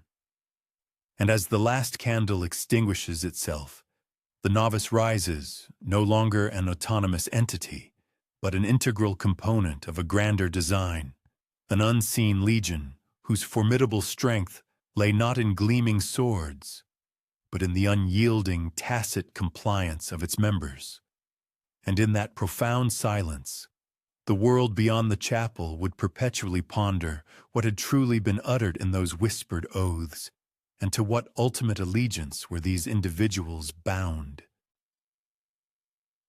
The profound vow of obedience did not moor the Jesuits to the confines of Rome. Instead, it catapulted them into distant spheres, scattering them like incandescent embers into the immense terra incognita. From the bustling maritime gateways of Iberia, Lisbon, and Seville, and from the vibrant quaysides of the Italian peninsula, Genoa and Venice, their somberly clad figures embarked upon groaning vessels destined for distant vistas where cartographic representations amounted to mere conjecture. Brine mist adhered tenaciously to their vestments as sails billowed powerfully in the breeze, carrying them toward territories whose tongues remained alien and whose deities and cultural practices were veiled in enigma. The narrative of the Society of Jesus unfurled with hushed accounts from distant India and the island nation of Japan, regions where Francis Xavier, a venerable founding companion of Ignatius, valiantly transported the tenets of Christianity across treacherous maritime expanses that claimed countless lives. He courageously endured ferocious tempests that rent vessels as if they were mere parchment, and typhoons that shrieked with the ferocity of untamed spirits. Yet, upon his eventual arrival in Goa, and subsequently in Japan, his correspondence conveyed no sentiment of dread, but rather an profound sense of wonder. The ethereal chime of temple bells dissolving into the morning mist, the exquisite courtesy extended by the revered samurai lords, and the profound tranquility of meticulously sculpted gardens where the very air seemed to vibrate with the fragrant essence of incense. Though his earthly journey concluded before he could set foot in China, his pioneering expeditions forged an indelible path that countless others would dutifully trace. Within the ancient realm of China, Matteo Ricci, with remarkable cultural sensitivity, adopted the elegant silk vestments of the local literati, meticulously mastered the intricate nuances of the Mandarin tongue, and navigated the complex social landscape with the profound patience characteristic of a seasoned scholar. While other emissaries arrived bearing only fervent sermons, Ricci presented an array of intellectual gifts, meticulously drawn maps, advanced mathematical principles, and intricate mechanical clocks that marked the passage of time with unparalleled European precision. The Mandarins, renowned for their intellectual curiosity, extended a warm welcome, inviting him into their magnificent imperial halls, where majestic dragon carvings coiled around ancient support beams and exquisite lanterns shimmered with the warm, deep glow of amber stars. Ricci's distinguished name would thereafter resonate through their historical chronicles, revered not as an intrusive foreign presence, but as an indispensable conduit bridging disparate civilizations.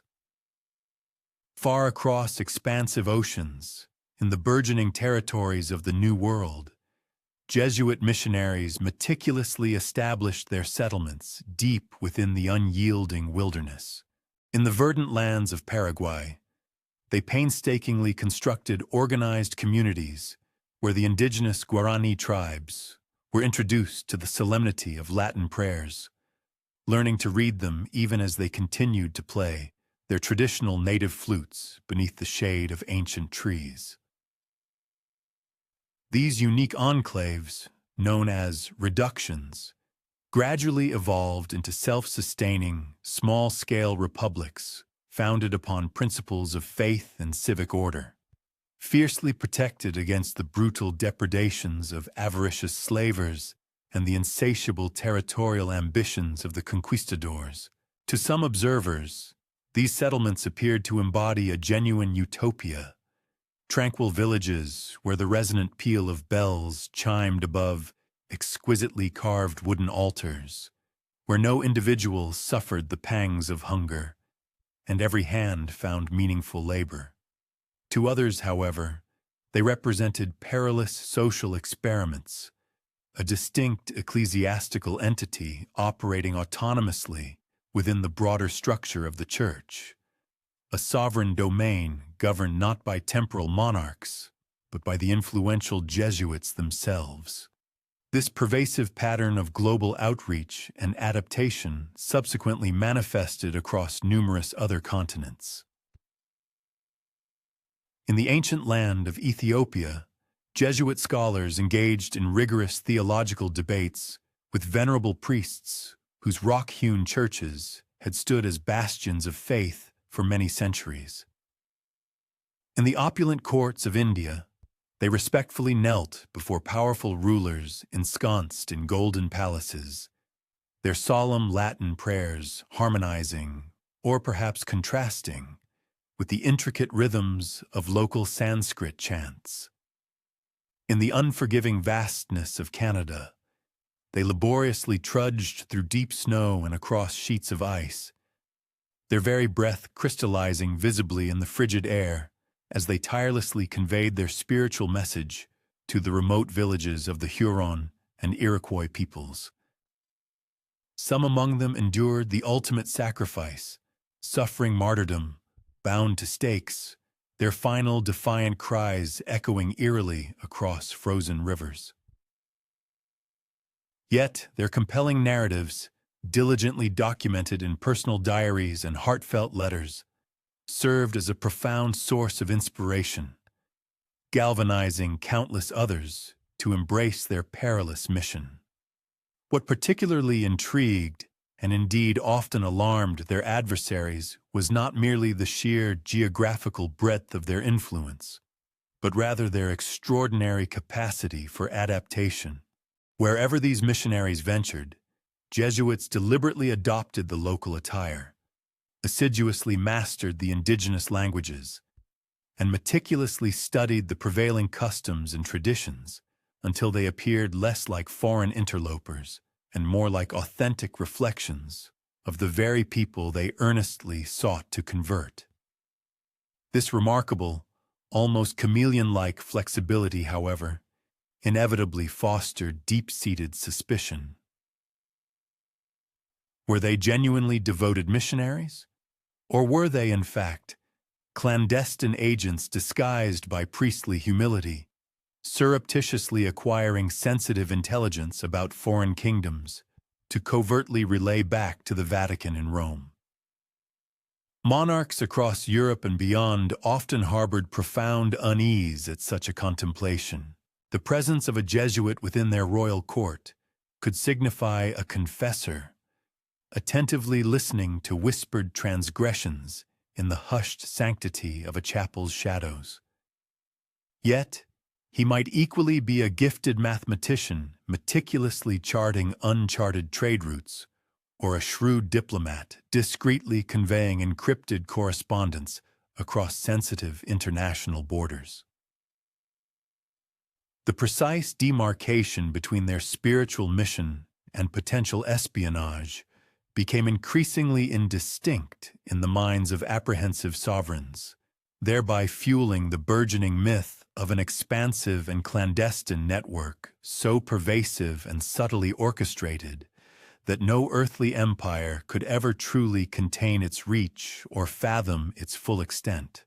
And yet, for the Jesuits themselves, their arduous global peregrinations were fundamentally less about intricate political maneuvering and more about profound spiritual surrender. Each perilous voyage represented an unshakable act of faith. Every new horizon served as a potent reaffirmation of their sacred vow to journey wherever they were commanded. Some perished anonymously, swallowed by the impenetrable depths of dense jungles or the vast, indifferent oceans. Others, however, left behind enduring legacies, magnificent libraries, pioneering educational institutions, and invaluable linguistic translations that transcended their own mortal existence by many centuries. One might vividly envision it now. A Jesuit vessel gracefully approaches a distant, unfamiliar shoreline at the first blush of dawn. Its sails, heavy with the morning dew, hang silently, and the air is thick with the evocative scent of briny salt and warm tar. On the weathered deck, a priest, cloaked in a worn black robe, firmly clasps a crucifix in one hand and a well-used notebook in the other. Ahead, the indistinct silhouette of a new world gradually emerges into view, perhaps a dense jungle, a towering mountain range, or the elegant spire of a distant palace. Behind him, the ceaseless ocean murmurs softly, a poignant reminder of the distant homeland he will almost certainly never behold again. He bows his head in silent contemplation, inhales the crisp, saline air, and with a resolute step, moves forward into the annals of history.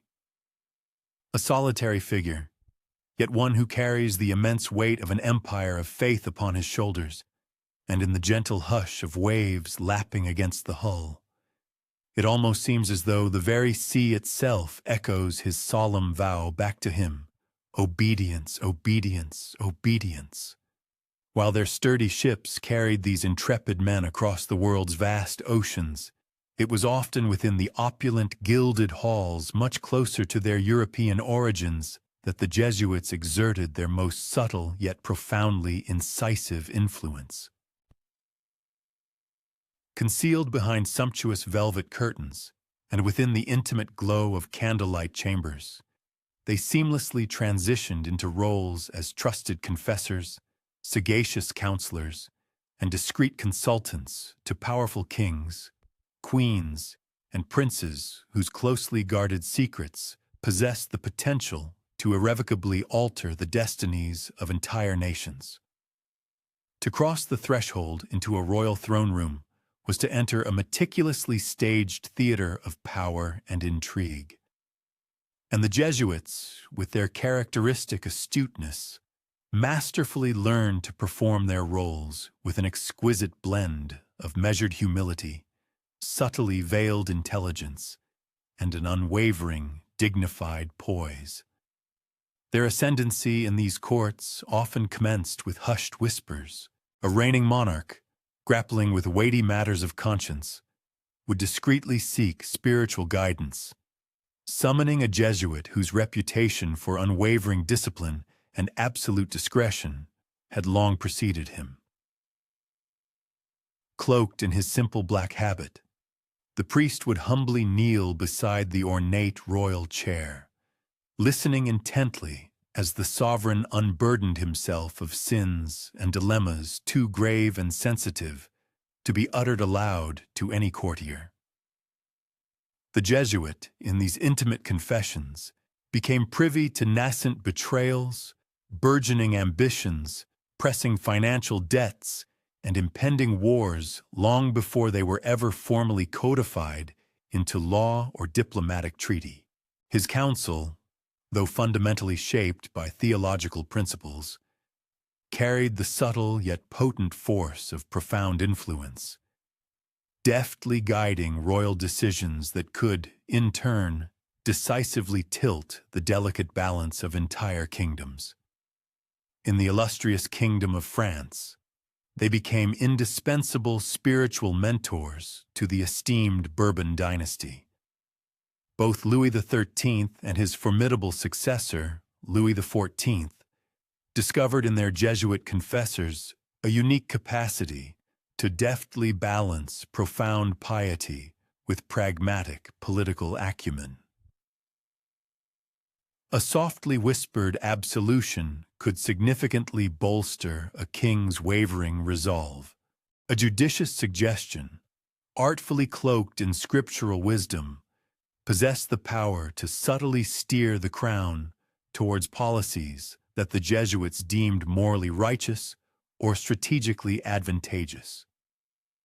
At the magnificent Palace of Versailles, amidst its dazzling mirrored halls and meticulously sculpted gardens designed to impose human order upon nature itself, their austere black robes seemed almost to disappear, like fleeting shadows moving with quiet purpose between sacred chapels and private royal chambers, softly imparting counsel into the attentive ears of princes and potentates. In the realm of Spain, their influence permeated even more deeply into the fabric of power. The formidable Habsburg monarchs regarded the Jesuits as the steadfast guardians of Catholic orthodoxy in a tumultuous era when the disruptive winds of Protestantism threatened to sweep across the entirety of Europe. They undertook the crucial task of educating the royal children, meticulously shaping the minds that were destined one day to ascend to thrones. In the flickering candlelight classrooms of grand palaces, young heirs diligently learned their Latin, not merely as a matter of grammatical instruction, but with the comprehensive Jesuit world view indelibly impressed upon their developing intellects, much like ink permanently seeping into parchment.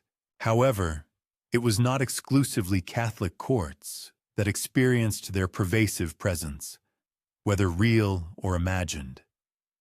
In Protestant England, a torrent of rumors swirled, alleging the clandestine presence of Jesuit spies lurking in the shadows, cunningly disguised as unassuming merchants or private tutors, systematically infiltrating the most noble households.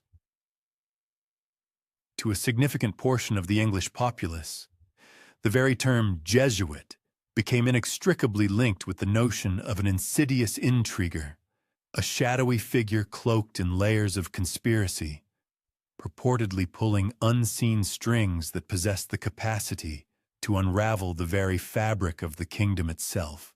Although these sensational tales were frequently born of profound fear and rampant exaggeration, they nevertheless served to perpetuate the potent myth of a network so extraordinarily secretive and pervasive that no king or parliament could ever fully safeguard against its perceived machinations.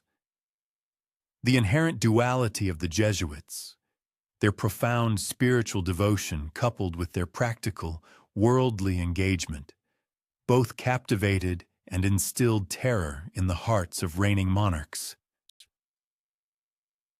They were devout men of prayer, capable of kneeling in silent contemplation for extended hours. Yet they were equally men of decisive action, wielding words with the precision and impact of formidable weapons, moving almost imperceptibly within the intricate game of international diplomacy. Where other power brokers negotiated with tangible gold, the Jesuits engaged in a more profound exchange, bargaining with immortal souls, offering absolution, profound spiritual comfort, or the chilling prospect of eternal damnation as currencies far more potent and influential than mere coin. At certain junctures, Their influence expanded to such an extraordinary degree that even the popes themselves began to experience a profound sense of unease. For if a Jesuit confessor possessed the power to sway the decisions of a king, could he not also subtly tip the delicate balance of power between the authority of Rome and that of the crown? If a single whispered suggestion could decisively influence the outcome of a significant international treaty, then was the perceived power of the Black Pope, the superior general of the Society of Jesus, not in essence rivaling that of the White Pope, the reigning pontiff himself. Imagine now the profound hush that descends upon a royal chapel at the stroke of midnight. Heavy tapestries adorn the walls, their thick fabric muffling the sporadic crackle of flickering torches. A king kneels solemnly at the altar rail, his crown respectfully set aside, his voice barely audible, burdened by sins too grievous to bear alone. Beside him, a Jesuit leans in closely, his elongated shadow falling across the polished marble floors. He listens with an unmoving stillness, then whispers back, his words as soft and ethereal as smoke, yet possessing the profound weight and gravitas of stone. The king rises, visibly transformed, his resolve strengthened, his heart lightened of its heavy burden, his mind sharpened by the counsel. The Jesuit discreetly recedes back into the enveloping shadows, his crucial work unseen by the world, yet indelibly etched into the course of history. And thus, this extraordinary pattern persisted, court after court, generation after generation. The Jesuits positioned themselves not as monarchs themselves, but as those who intimately bent monarchs' ears, subtly guiding the hands that clutched royal scepters and the pens that affixed signatures to momentous treaties. They were not kings, yet sometimes, in their profound silence and discreet influence, they undeniably shaped the very destiny of kings. It was precisely here, within these echoing chambers of immense power, that the compelling myth of the Black Pope gained its most formidable traction and strength. For if the superior general possessed the authority to direct individual Jesuits across vast oceans, he could, by extension, also orchestrate the actions of those who whispered into the ears of crowned heads of state. And if the will of monarchs could be swayed, then entire empires could be nudged, ever so subtly, toward strategic paths that only the Jesuits themselves might fully comprehend. In the profound stillness of night, within royal courts both gilded and meticulously guarded, the Jesuits intricately wove their pervasive influence like a delicate yet incredibly strong web, so fine that it remained largely invisible, yet so robust that even powerful kingdoms found themselves trembling upon its unseen threads. The evocative title, the Black Pope, was, it must be clarified, never officially sanctioned. It was not formally inscribed into canon law, nor was it ever carved into the majestic marble of Vatican halls. And yet, whispered in hushed corridors, muttered in boisterous taverns, and defiantly printed in forbidden pamphlets, this singular name clung with remarkable tenacity to the superior general of the Society of Jesus, the Black Pope. It was not merely the simplicity of his raiment that set him apart. While all members of the Society of Jesus donned black, their cassocks forming a stark contrast to the shimmering gold vestments of bishops and the pristine white robes of the papacy, the superior general presented himself as a figure whose authority seemed to stand in quiet rivalry to that of the pontiff himself. Where the visible white pope governed from the hallowed throne of Peter, presiding over grand ceremonies and public pronouncements, The enigmatic Black Pope wielded command over an unseen legion. His formidable power was never celebrated in public processions or sung in anthems. Instead, it traversed continents, conveyed through letters meticulously sealed with wax, in cryptic missives passed secretly across national borders, and in hushed directives disseminated within the intimate confines of confessionals and the learned halls of classrooms. From the very genesis of their order, the Jesuits pledged an extraordinary oath of fealty, not only to the reigning pope in Rome, but also, critically, to their own superior general, whose every utterance carried the weight and force of immutable law.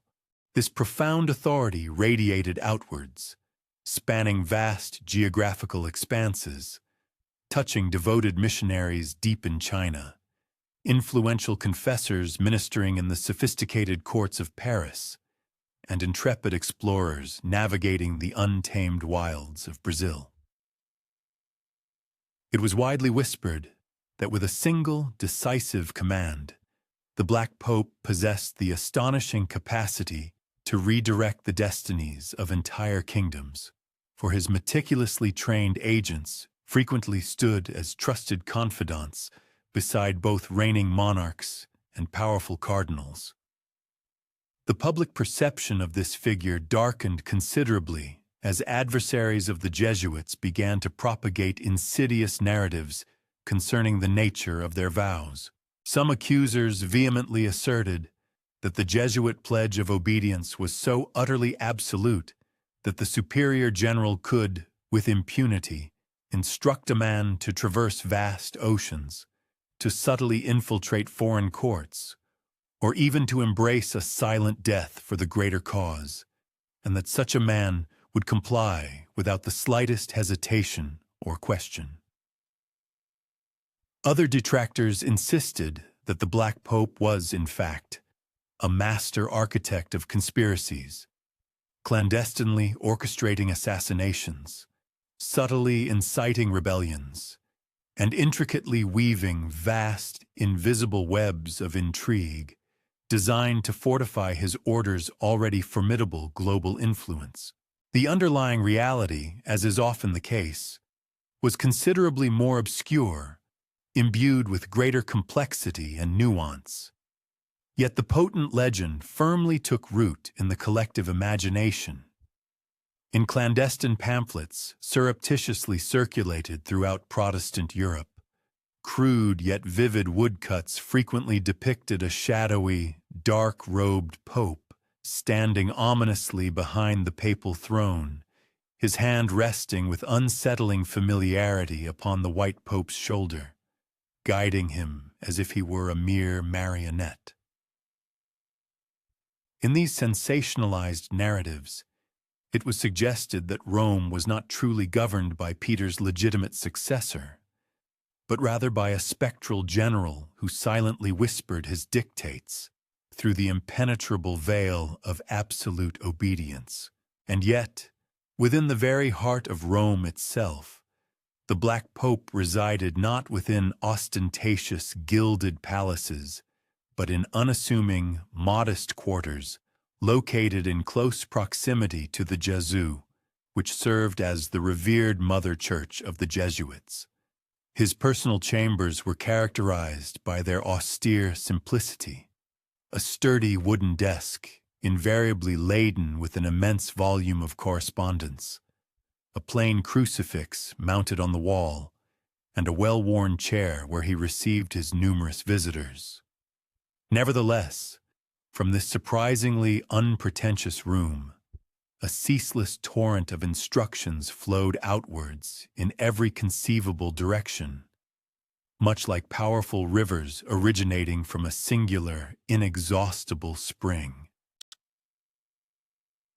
One might easily envision him there at the first light of dawn, the air still carrying the crisp coolness of the receding night. A solitary candle would burn low, its flame casting dancing shadows as molten wax slowly dripped across the polished wood of his desk.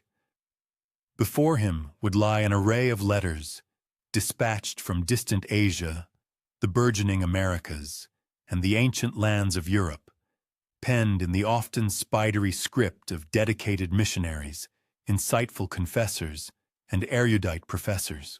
He would diligently peruse accounts of miraculous conversions and disheartening setbacks, of powerful kings who seemed to waver dangerously towards heresy, and of intrepid explorers who meticulously charted new rivers that might one day serve as vital arteries to carry the Christian faith even deeper into uncharted territories. He would then pause, carefully composing his responses in precise, elegant Latin. His words, often a delicate blend of benediction and imperative command, would be sealed, each letter becoming an indispensable thread in the immense, intricate, and largely unseen tapestry of Jesuit influence that spanned the globe. This pervasive influence, however, was not universally embraced. Even the popes themselves occasionally bristled with undisguised irritation at the notion that another figure could command such profound and unwavering devotion. Monarchs frequently murmured in hushed tones of frustration, realizing that their trusted Jesuit confessors owed their ultimate allegiance not to the crown they served, but to a distant general residing in Rome. And it was precisely within this inherent tension, this constant push and pull of loyalties, that the mystique and formidable aura surrounding the Black Pope only deepened and intensified. By the advent of the 17th century, the moniker Black Pope had become almost universally recognized and employed, sometimes uttered with a profound sense of awe, but frequently invoked with palpable fear. To some devout adherents, the Black Pope represented the resolute guardian of Catholic orthodoxy, the unwavering steel backbone of the Church, standing firm against the relentless tides of Protestantism and paganism.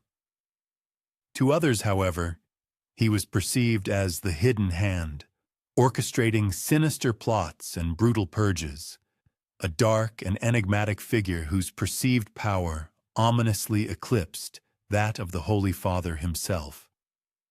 Thus, the world began to conceptualize two distinct popes: the White Pope, who adorned himself in gold and stood resplendent in the light of public view, and the Black Pope, who cloaked himself in shadow and commanded through silence.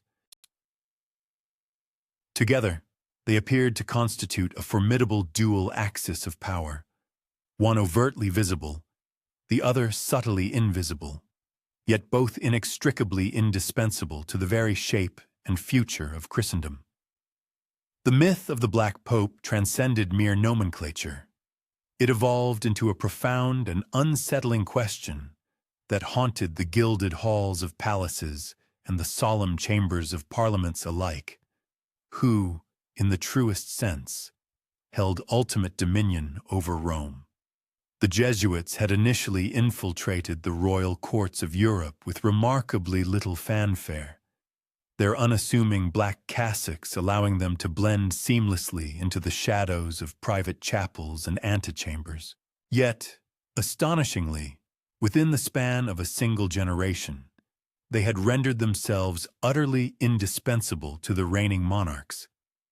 They served in multifaceted roles as spiritual confessors, esteemed educators, and sagacious advisors. They meticulously tutored the sons of princes, subtly whispered counsel into the ears of queens, and sat silently, almost imperceptibly, within council chambers, perpetually listening, absorbing every detail, and patiently waiting for the opportune moment.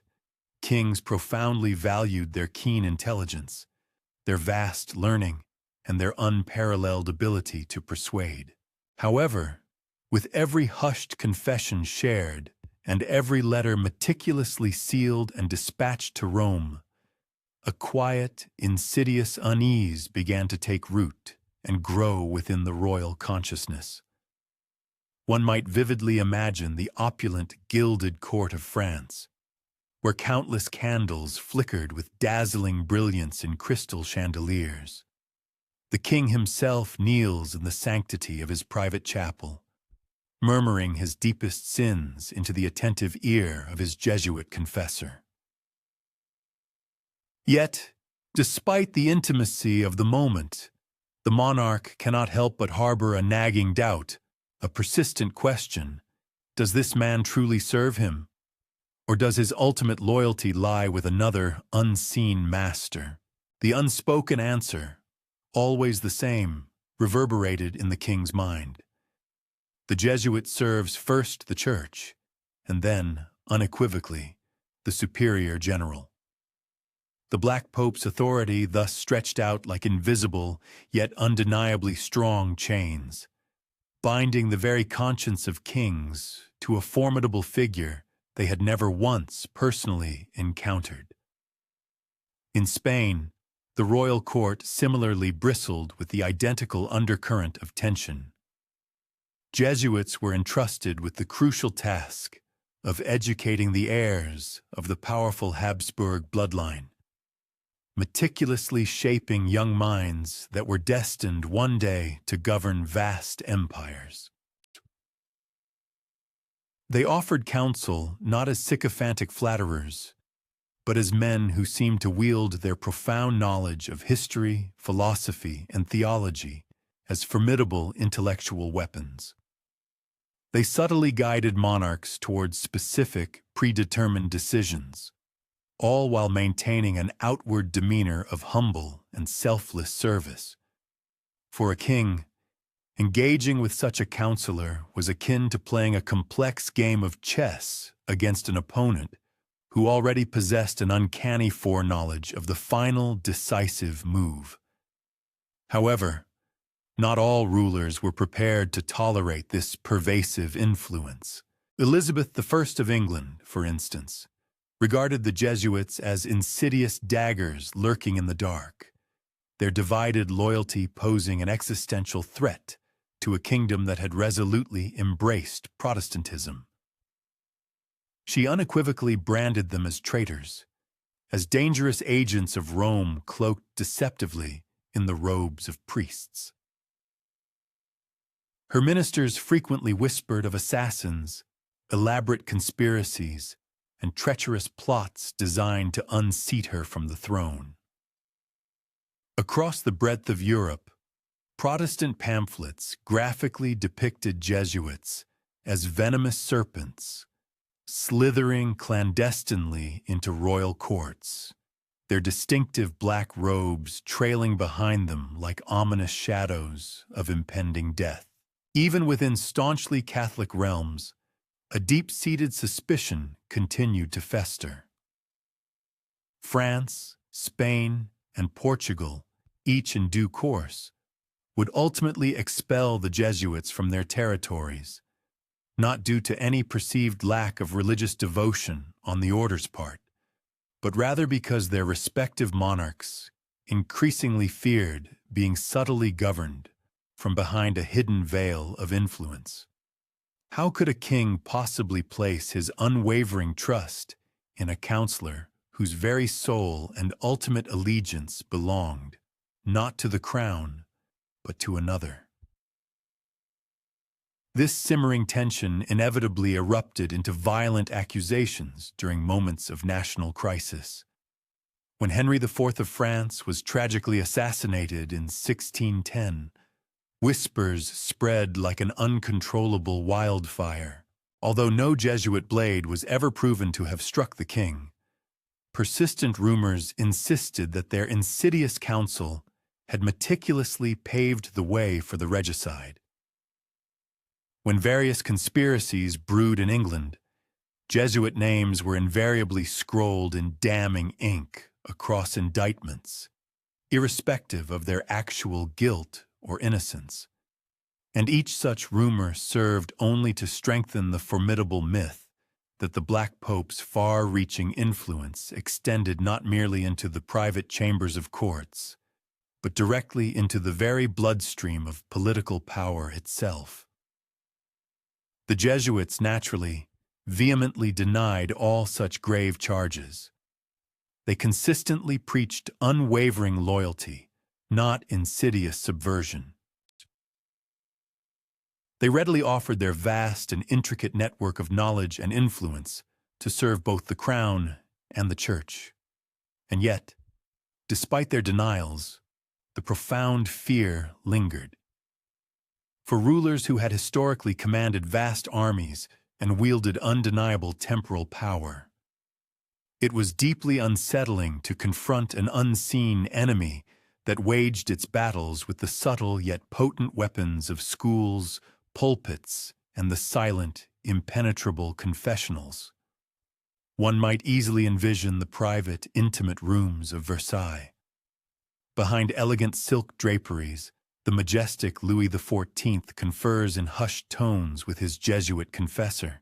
The king, whose immense authority radiated like the sun across the entirety of Europe, found himself on occasion subtly bending to the gentle yet undeniably firm guidance of a man clad in a humble black robe. For all his magnificent pomp and absolute power, the king's conscience was not entirely his own domain, and he was acutely aware of this profound truth. Thus, the legend deepened further, that the Black Pope, operating through his vast and silent network of confessors, wielded a power over kings that far surpassed anything that crowns or swords could ever hope to achieve. Monarchs commanded vast armies, Jesuits, by contrast, commanded souls, and in that ethereal, invisible battlefield, kings frequently found themselves profoundly vulnerable, susceptible to the subtle whispers and moral guidance that reached far beyond the physical confines of their thrones. By the close of the 17th century, this pervasive fear had become ubiquitous. In the grand dining halls and rustic hunting lodges, within the solemn parliaments and opulent palaces, men universally muttered the same anxious thought. If the Jesuits' ultimate allegiance lay with the Black Pope above all else, then who, in the final analysis, truly governed the powerful rulers of Christendom? The prevailing tide of opinion began to shift, initially with hushed murmurs, then with increasingly strident public proclamations. By the mid-17th century, the Jesuits, who had once been enthusiastically welcomed into royal courts and kingdoms as valiant saviors of the faith, were now progressively cast out and demonized as insidious enemies disguised in clerical garb. Their burgeoning strength had become too overtly visible. Their network of schools had multiplied exponentially. Their confessors whispered counsel too intimately close to the very seat of power, and their undeniable loyalty to the distant Black Pope unsettled even the most devoutly Catholic monarchs. The fundamental issue was no longer merely a question of their dedicated service, but rather of the sheer, unsettling reach of their influence. In Portugal, the royal court was the first to take decisive action. The Jesuits had played an instrumental role in expanding Portugal's vast colonial empire, guiding intrepid missionaries to the far-flung territories of Brazil, to the distant shores of Africa, and to the ancient lands of Asia. Yet this very success came at a significant cost. The Crown gradually discovered that Jesuit missions frequently operated more like autonomous, independent states than mere colonial outposts. In Brazil, for instance, the Jesuits fiercely protected indigenous peoples from the brutal realities of enslavement, steadfastly insisting that they were children of God, not mere commodities to be exploited by the empire. For the avaricious settlers desperately seeking labor, this stance was utterly intolerable. For the distant court of Lisbon, it amounted to rebellion in all but name. Consequently, the crown unequivocally declared the Jesuits to be a subversive force, and in the cold, unyielding language of royal decrees, their banishment was formally ordered. Following Lisbon's decisive example, a pervasive wave of suspicion began to spread across Europe. In France, the powerful Parliament of Paris took careful note of the Jesuits' rapidly escalating influence. Numerous pamphlets began to accuse the society of actively fostering sedition, of clandestinely breeding conspiracies within the sacred confines of confessionals. Their vocal critics vehemently claimed that the Jesuits sought to bend the will of the French monarchy to the dictates of Rome. Although powerful kings, such as Louis XIV, continued to employ Jesuit confessors, the insidious seeds of doubt had been firmly planted in the collective consciousness. In the ancient city of Venice, the expulsion of the Jesuits unfolded with remarkable speed and an air of profound drama. The fiercely independent republic, ever vigilant regarding its autonomy, perceived the Society of Jesus as an unwelcome intrusion into matters deemed strictly within its sovereign purview. The Jesuits, renowned almost absolute obedience to the mysterious figure known as the Black Pope, stood in direct and stark opposition to the deep-seated pride of the Venetian state. Consequently, in the year 1606, during a tense standoff between Venice and Pope Paul V, a decisive order was issued for the Jesuits to vacate the city's iconic lagoons. Their departure was imbued with a poignant sorrow, as boats laden with priests and their precious books glided silently through the vaporous, mist-shrouded canals. Their mission, a testament to their spiritual zeal, was thus relinquished, not due to any theological deviation, but rather to the inexorable demands of political expediency. This precise pattern of banishment and reappearance manifested itself repeatedly across the European continent. Sovereigns and legislative bodies, ducal rulers and self-governing republics alike, each harbored a profound apprehension toward anything they could not fully command or comprehend. Occasionally, the underlying justifications for these expulsions were theological, often presented under the guise of sermons warning against dangerous and heterodox doctrines. At other times, the motivations were purely economic, igniting the fury of powerful merchants and landholders who resented the Jesuits' staunch advocacy for indigenous populations in distant overseas territories. And frequently, the rationale was, quite simply, political. No ruler could countenance an intricate network of individuals whose ultimate loyalty was pledged to an authority beyond their own crown. And yet, paradoxically, each such prescription seemed to prove ultimately ineffectual. With an almost spectral resilience, the Jesuits consistently re-emerged. Where one royal court might have summarily ejected them, another, perhaps less wary, would extend an invitation for their return. When one mission outpost was meticulously dismantled, another would swiftly flourish and expand in a far-off, uncharted land. Their enforced absence from Venice, for instance, proved utterly incapable of stemming their pervasive influence in the distant kingdom of Poland. Similarly, their abrupt exile from Portugal failed to extinguish their formidable strength and reach across the vast territories of Asia. Like water relentlessly slipping through one's fingers, the Society of Jesus appeared utterly impossible to contain or permanently suppress. However, these numerous prohibitions achieved an unforeseen and potent effect. They served to actively cultivate and propagate the burgeoning myth surrounding the Jesuits.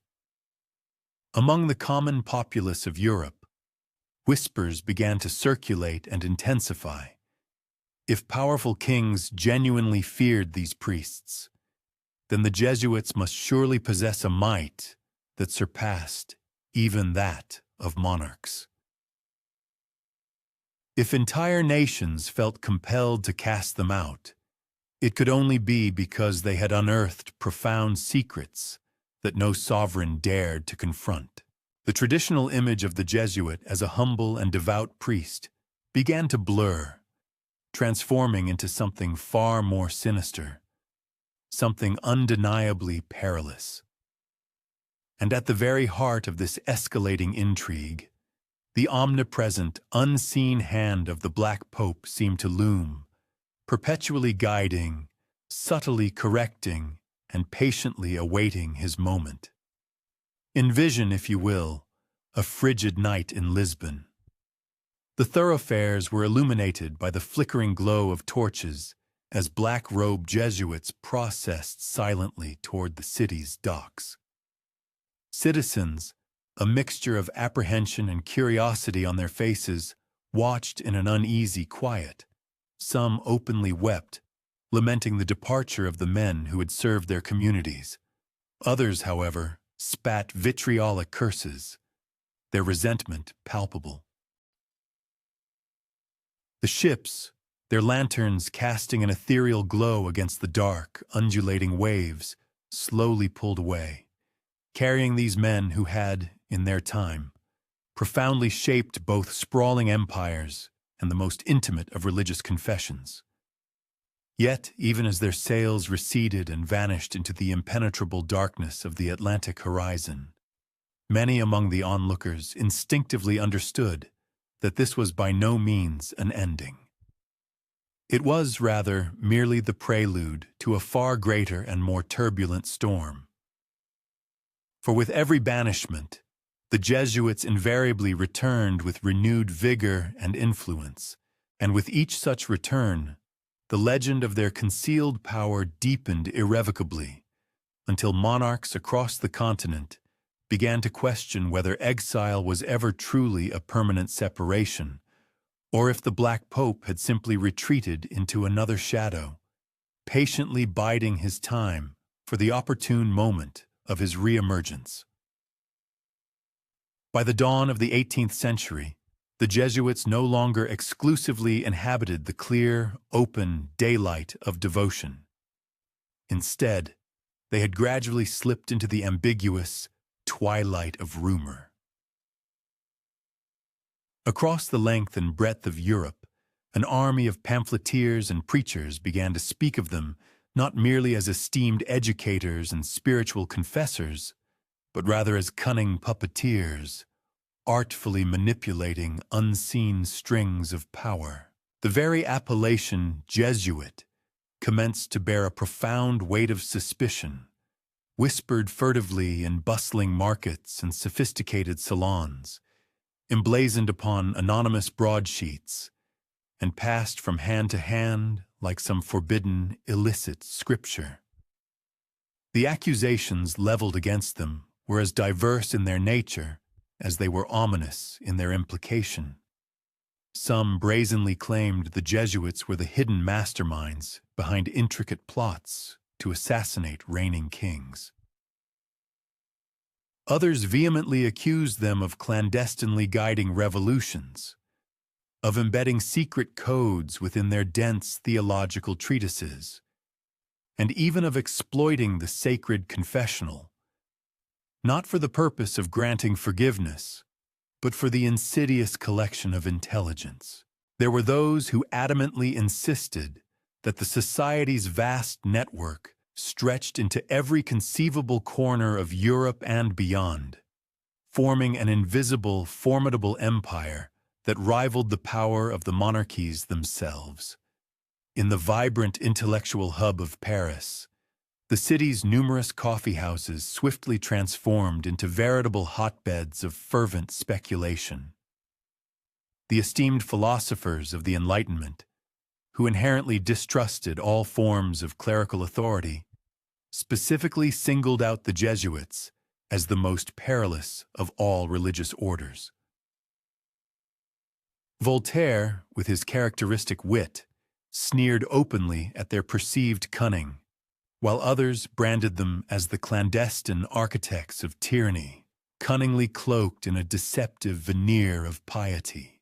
For the growing ranks of skeptics, the enigmatic figure of the Black Pope crystallized into a potent symbol of everything they despised, an unseen, all-powerful sovereign, garbed not in the traditional purple robes of royalty, but in the somber black of secrecy, commanding his vast network from the impenetrable depths of the shadows.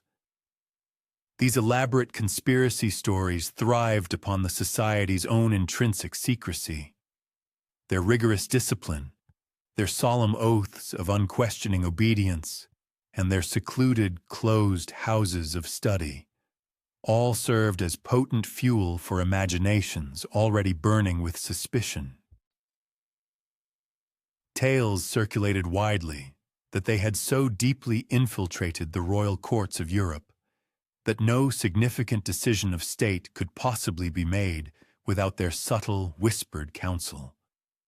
Some confidently asserted that they exerted control over the very flow of wealth, subtly directing influential banks and powerful merchants through a complex web of coded letters.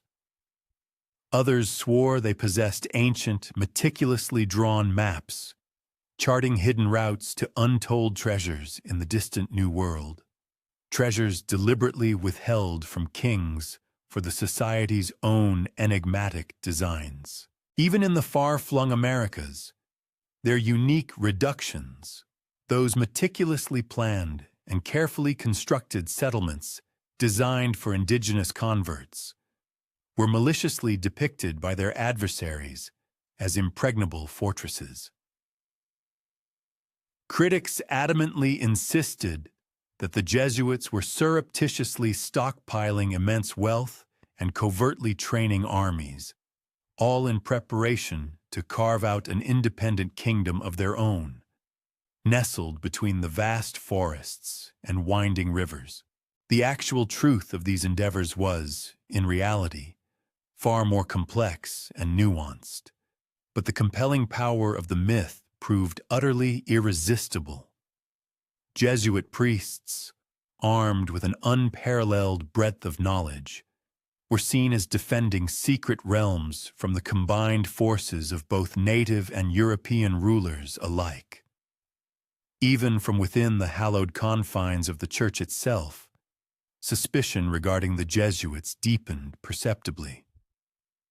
Cardinals, in hushed tones, muttered about alleged Jesuit plots within papal conclaves and their quiet yet undeniably effective influence on the crucial papal elections. Could the Black Pope, residing in Rome but operating entirely outside the traditional papal throne, truly wield a veto power more potent and decisive than the collective vote of the cardinals? Some individuals swore unequivocally that this was indeed the case. In the profound silence of locked chapels, priests furtively whispered rumors of Jesuits, subtly steering the very soul of Catholicism toward their own hidden, clandestine ends. The enduring power of conspiracy narratives lay not in their irrefutable proof, but rather in their sheer, relentless persistence. Every banishment, every public controversy, every sudden and unexpected rise of a Jesuit to a position of prominence served only to further confirm the deeply ingrained suspicions of their critics. Were they not, after all, expelled from kingdoms precisely because they had overreached their boundaries and ambitions? And if they invariably returned, was it not because their unseen hand still reached deep into the innermost corridors of power, subtly manipulating events from afar? Picture, if you will, a softly lit candlelight salon in Vienna, where elegantly dressed aristocrats recline comfortably in plush velvet chairs, as a political pamphlet is read aloud to the assembled company. The words contained within starkly accused the Jesuits of meticulously plotting to place their own chosen candidate upon every single throne in Europe. Some among the guests might laugh dismissively at what they perceive as the sheer absurdity of such a notion. Yet, remarkably, none truly forget the idea. In the lingering silence after the laughter inevitably fades, a single unsettling question persistently haunts the mind of each guest. What if, against all logic, it were true? For as night deepened across the vast continent, one undeniable truth grew ever clearer. Whether demonstrably innocent or demonstrably guilty, the Jesuits had become inextricably linked with the very idea of conspiracy. And the Black Pope, though never once glimpsed by the common eye, loomed larger and more formidable than any king or pontiff in the collective imagination of Europe. A figure whose very existence was an enduring question mark, dark, enigmatic, and utterly unanswerable. By the mid-18th century, the once faint whispers had swelled into something far more tangible and perilous than mere rumor. Kings and queens, who for generations had been heavily reliant on Jesuit confessors and trusted advisors, began to perceive in them not loyal and devoted servants, but rather formidable rivals to be genuinely feared. The powerful monarchs of Bourbon Spain, France, and Portugal collectively lost their trust in the Society of Jesus, and one by one, they moved decisively to sever the order from their realms, much like excising a limb infected with a hidden, insidious poison. In Lisbon, under the relentless rule of the Marquis of Pombal, the Jesuits faced grave accusations of inciting rebellion in the vast territories of Brazil and actively conspiring against the Portuguese crown.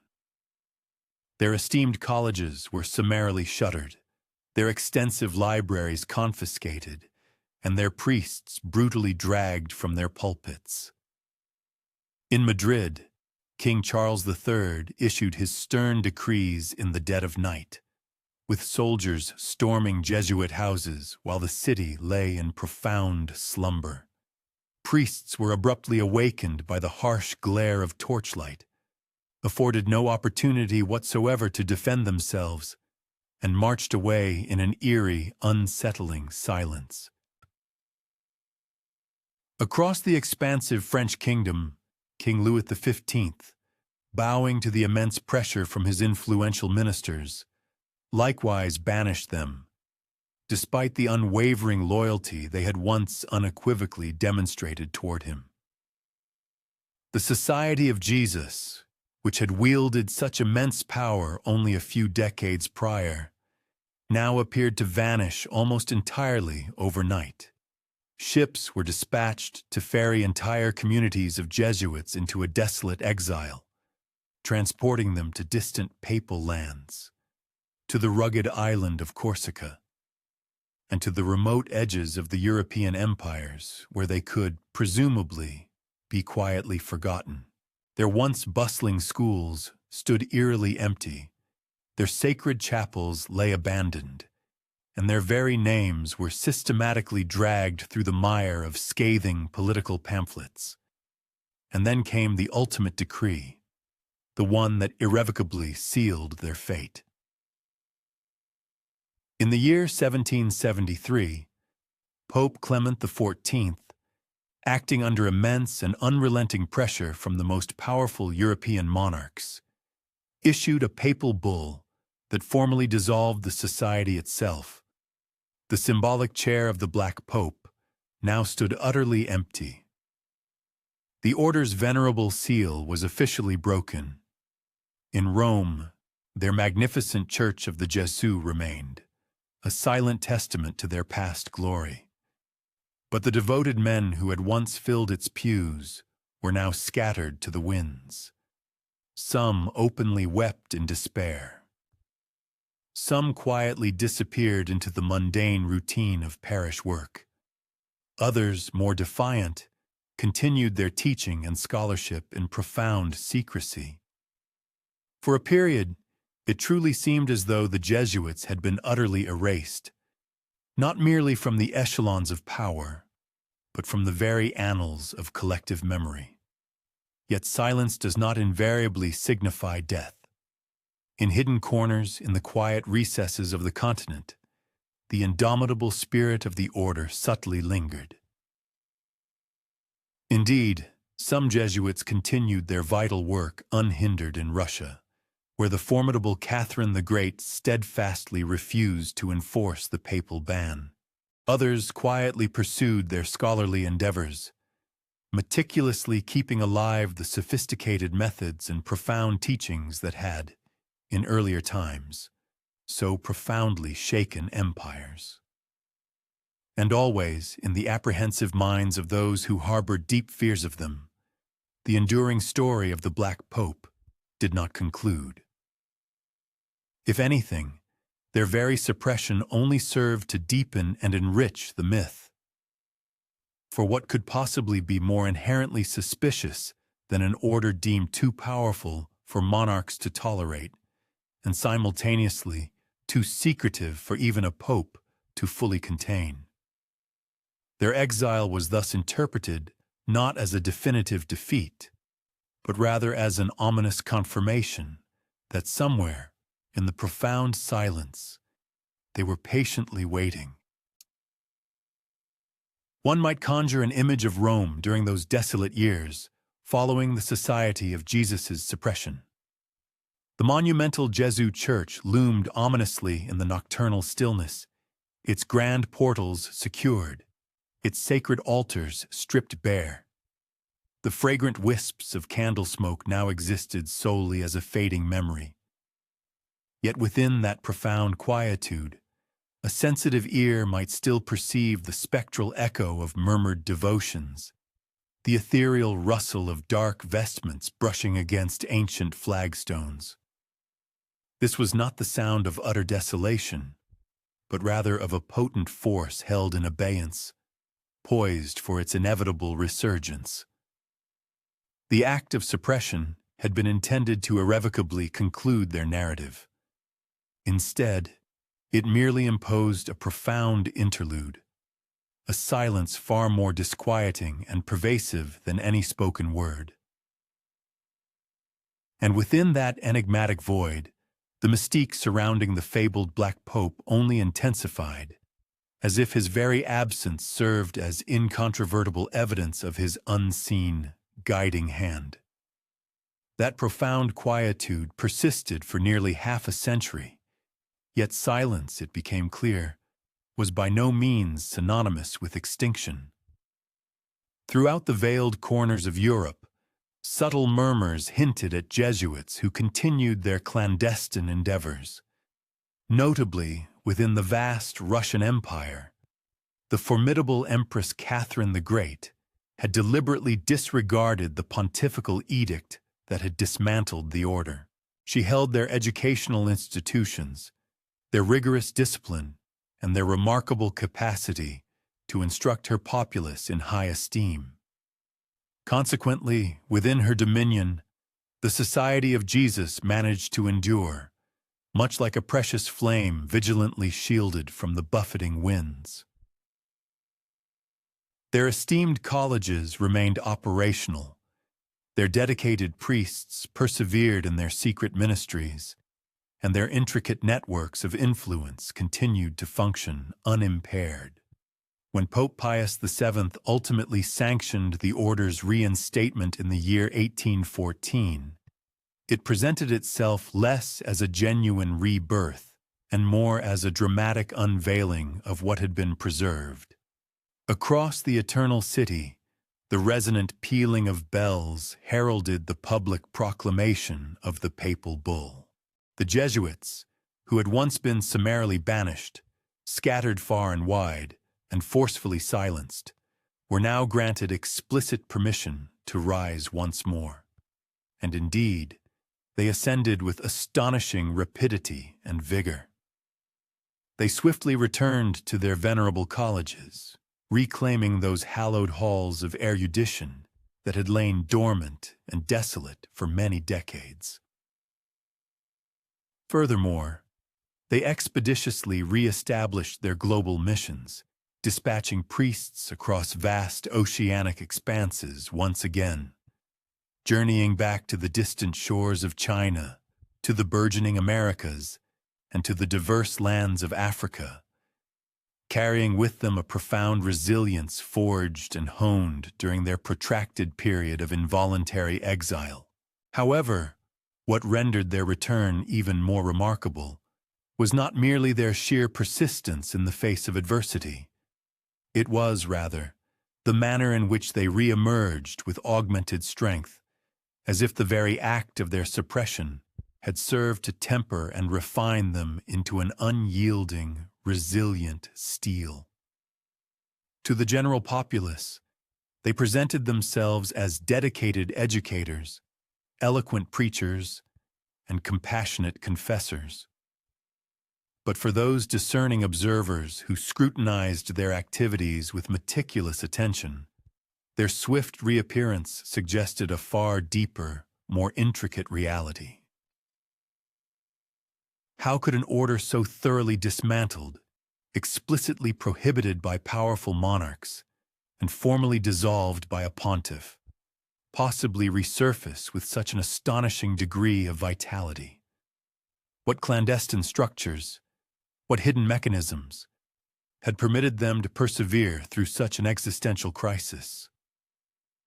Some whispered surreptitiously of vast repositories of gold, meticulously safeguarded over centuries, of intricate covert networks painstakingly maintained in absolute secrecy, and of profound allegiances meticulously secured through solemn, unspoken vows.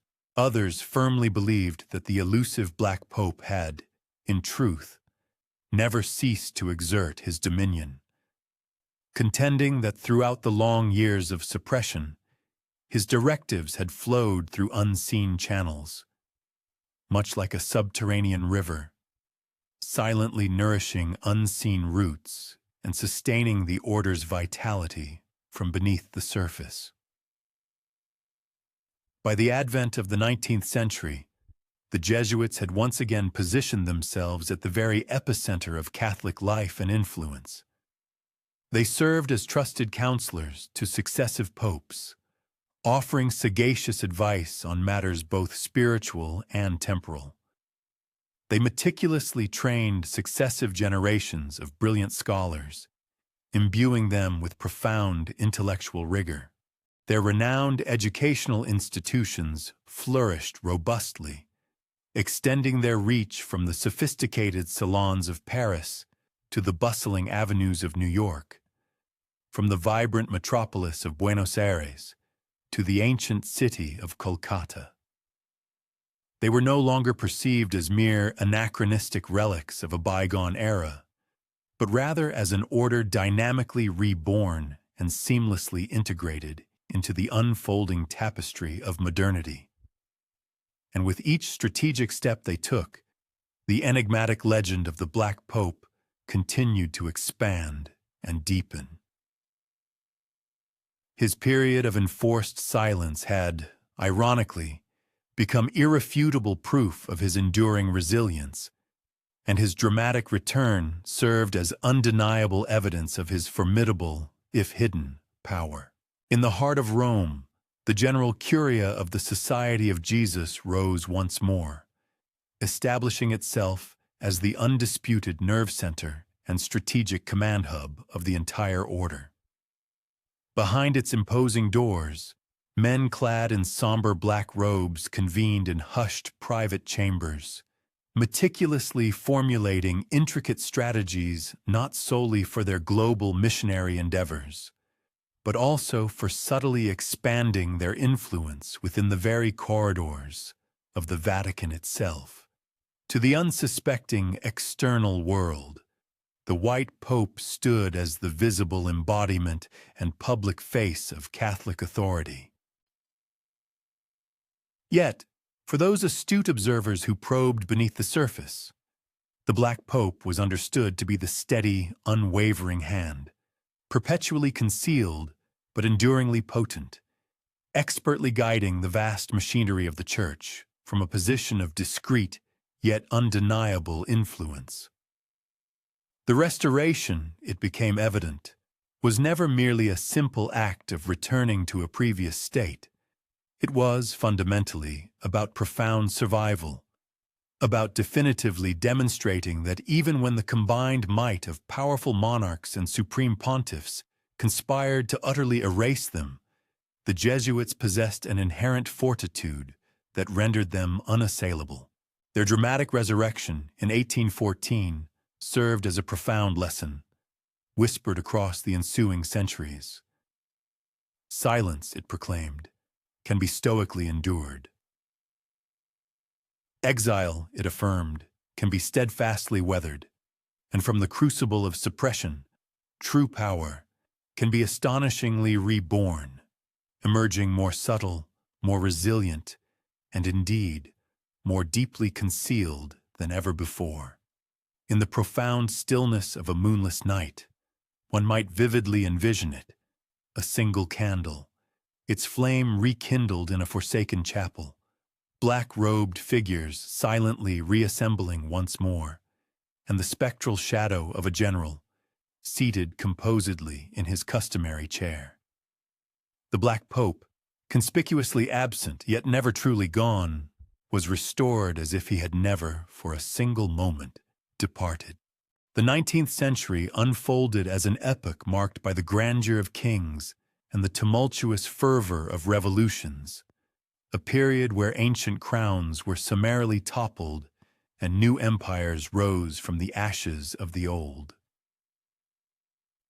Yet, amidst the deafening thunder of marching armies and the impassioned cries of burgeoning nations, another, more subtle presence quietly lingered, an unseen force whose clandestine influence was nonetheless whispered about in every opulent throne room.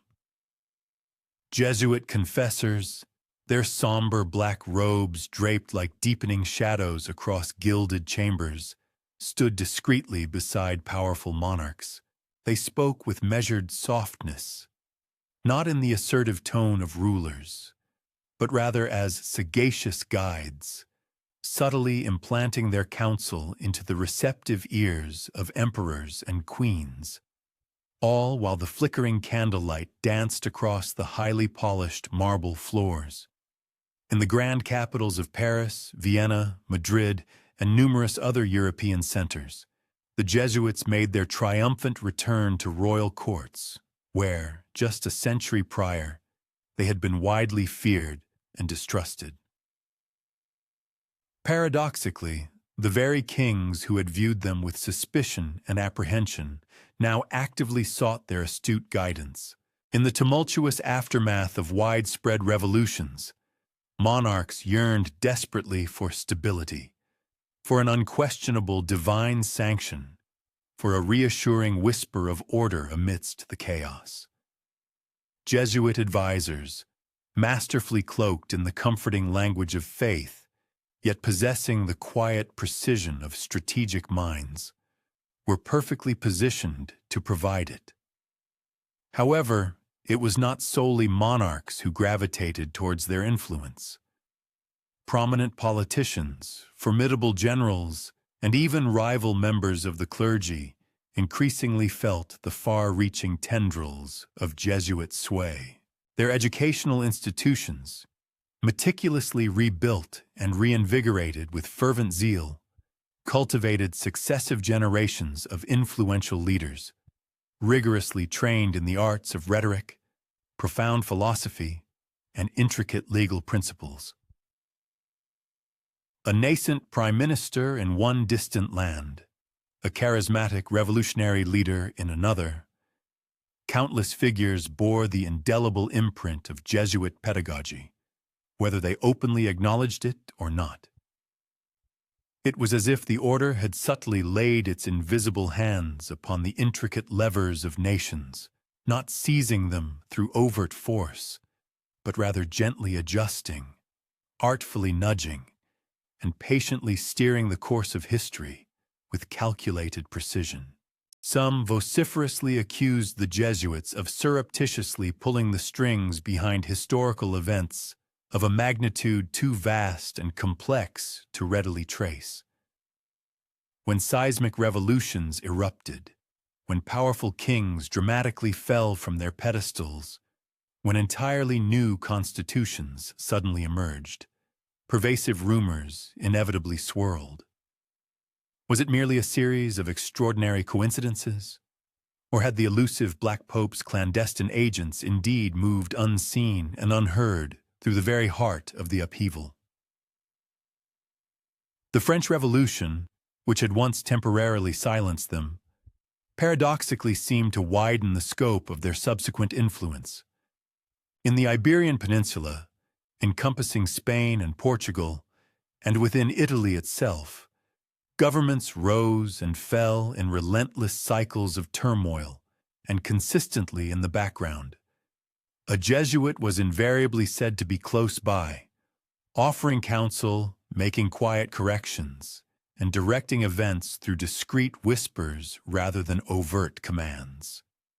The already profound legend deepened significantly in 1870 when the venerable papal states were irrevocably lost, and Rome itself fell under the dominion of a new unified kingdom.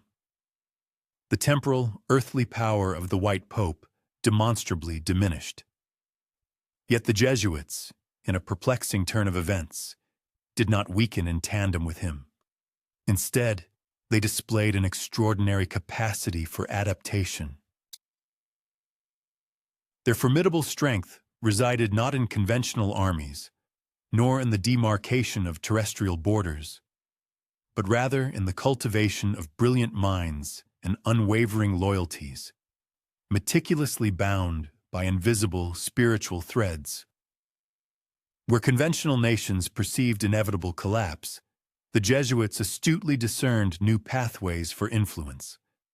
Where ancient crowns crumbled into dust, they offered a compelling promise of stability, and that very stability granted them unparalleled access to the highest echelons of power.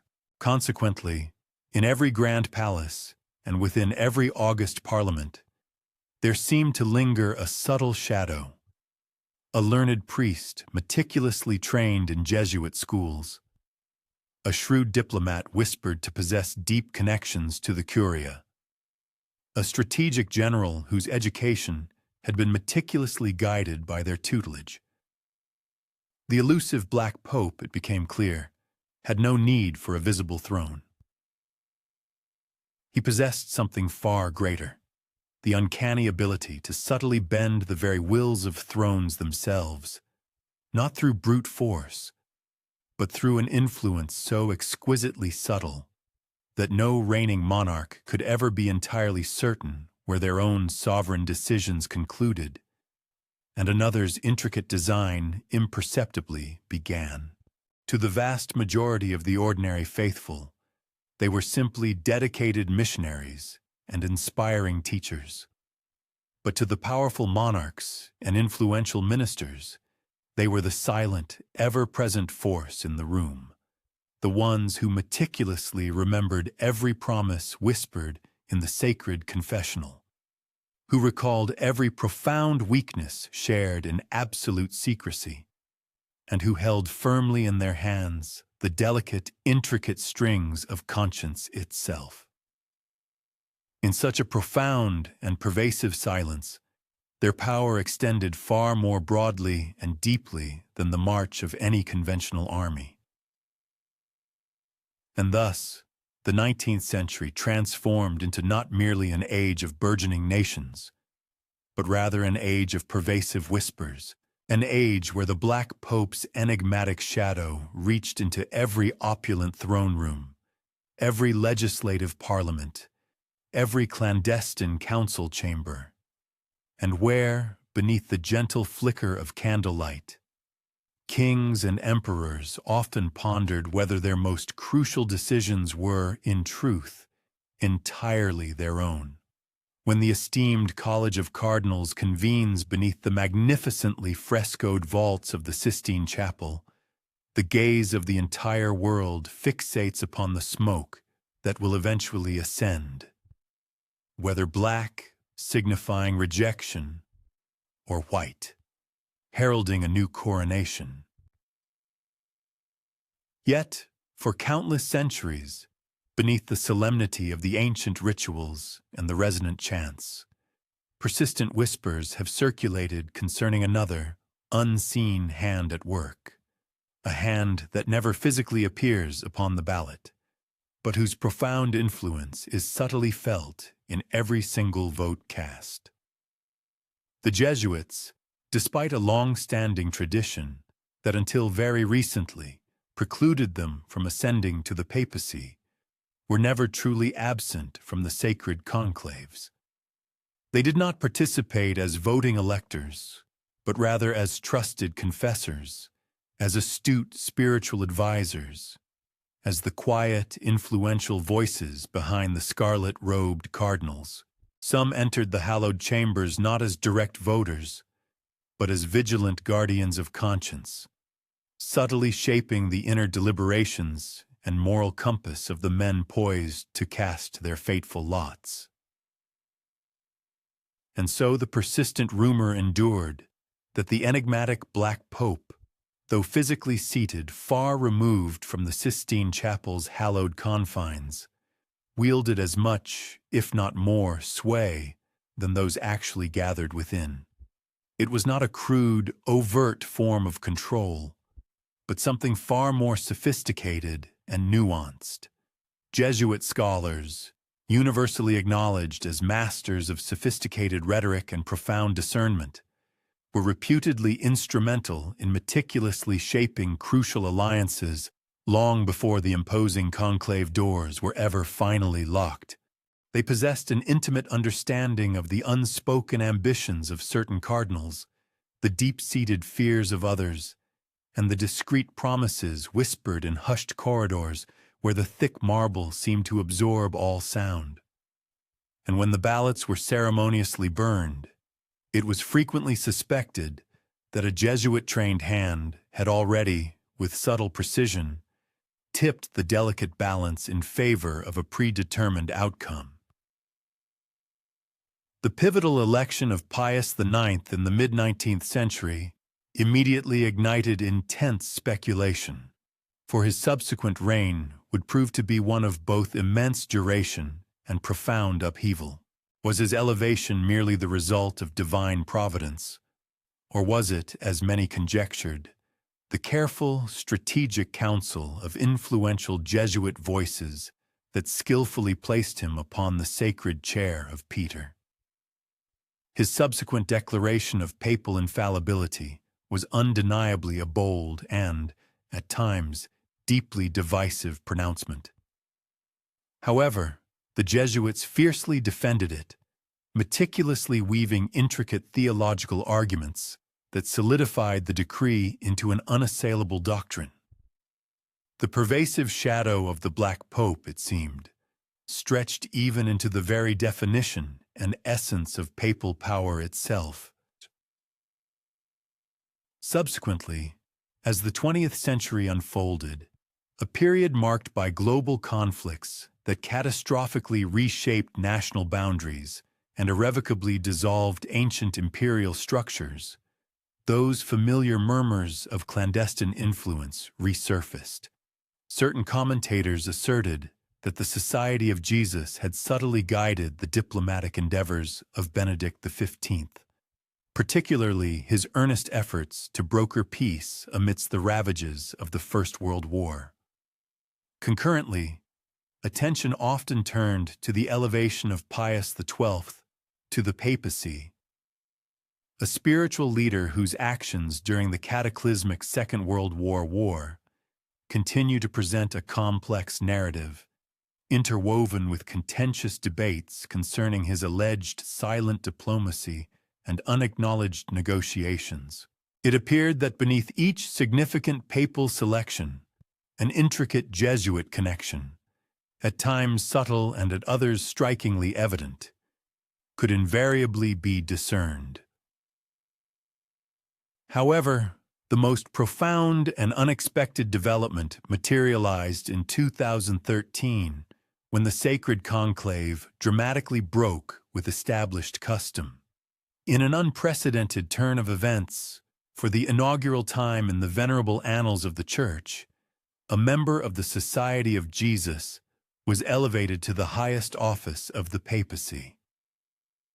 Jorge Mario Bergoglio, upon assuming the pontifical title of Francis, emerged onto the iconic balcony overlooking St. Peter's Square, not merely in his capacity as the Bishop of Rome, but as the very first Jesuit pontiff. For some observers, this moment represented the grand culmination of many centuries of history, a long-awaited realization where a Jesuit finally donned the revered white cassock. Yet for others, it signified the definitive dissolution of an ancient, formidable barrier, offering irrefutable evidence that the perceived distinction between the Black Pope and the White Pope had become considerably more permeable than previously imagined.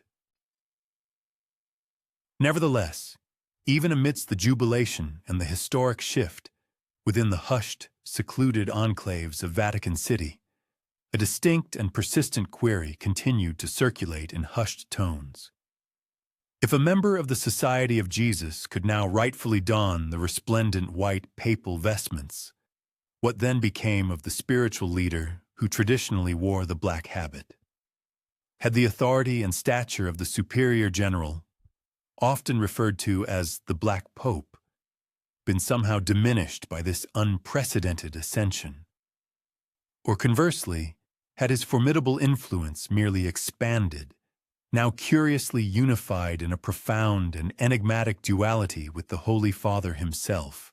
Such profound enigmas, indeed, fuel a perpetual stream of introspective contemplation, suggesting that the sacred conclaves might well transcend mere electoral processes involving ballots and the symbolic plume of smoke.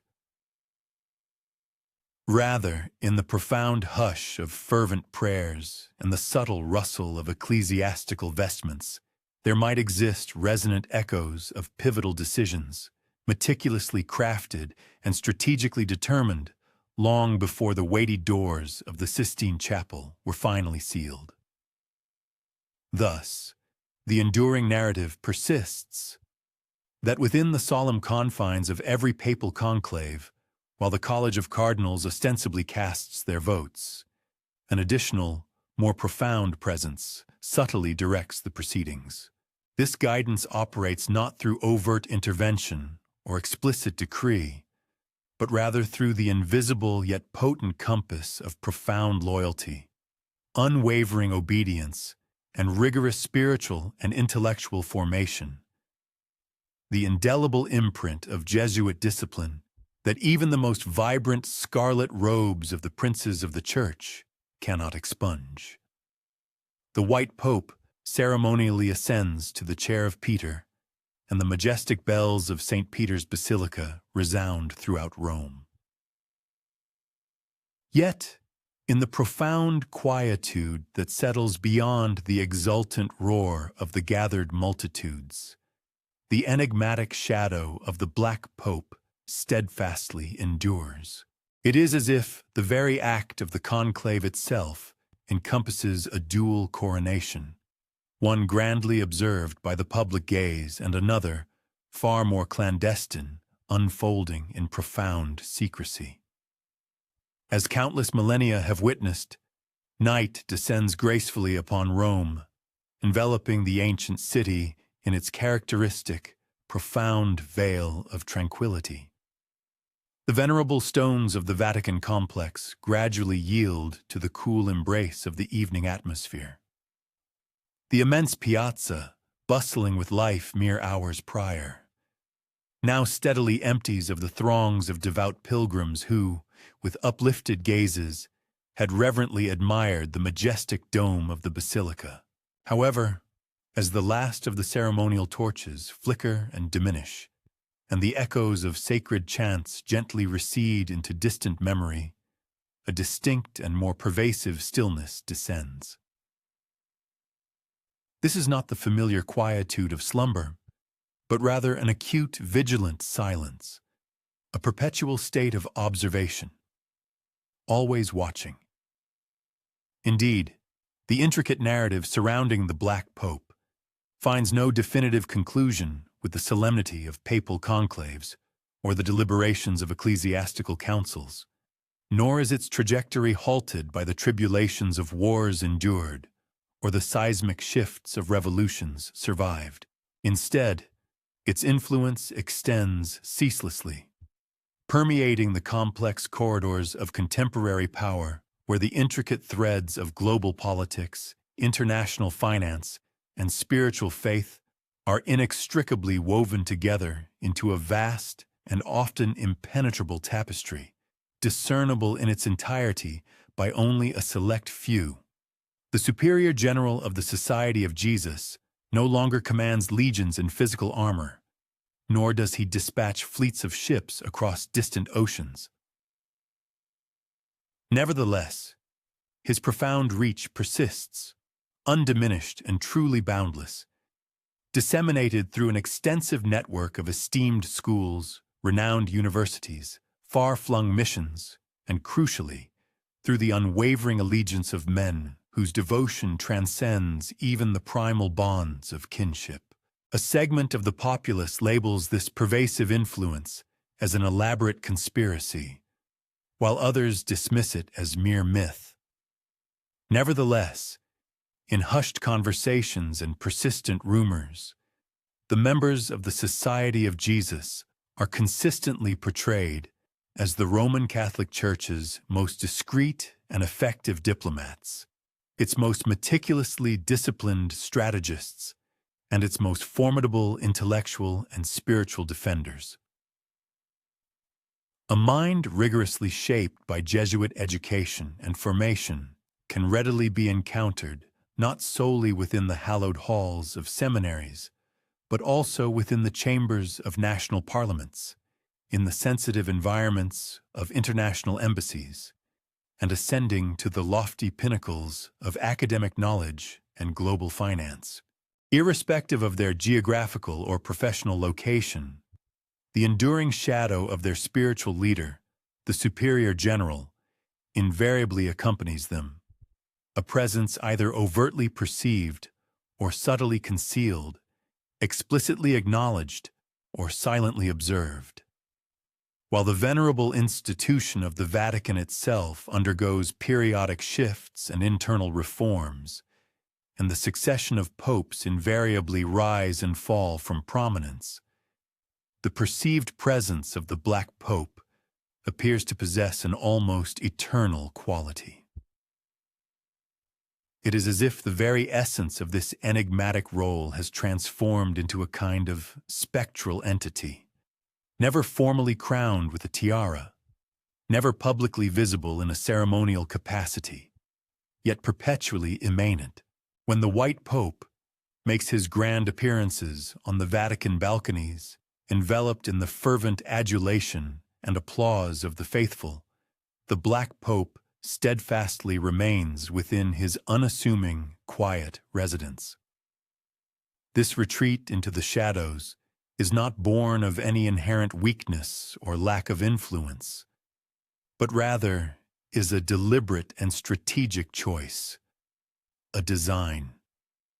His profound power and authority have, by their very nature, never been intended for public spectacle or ostentatious display.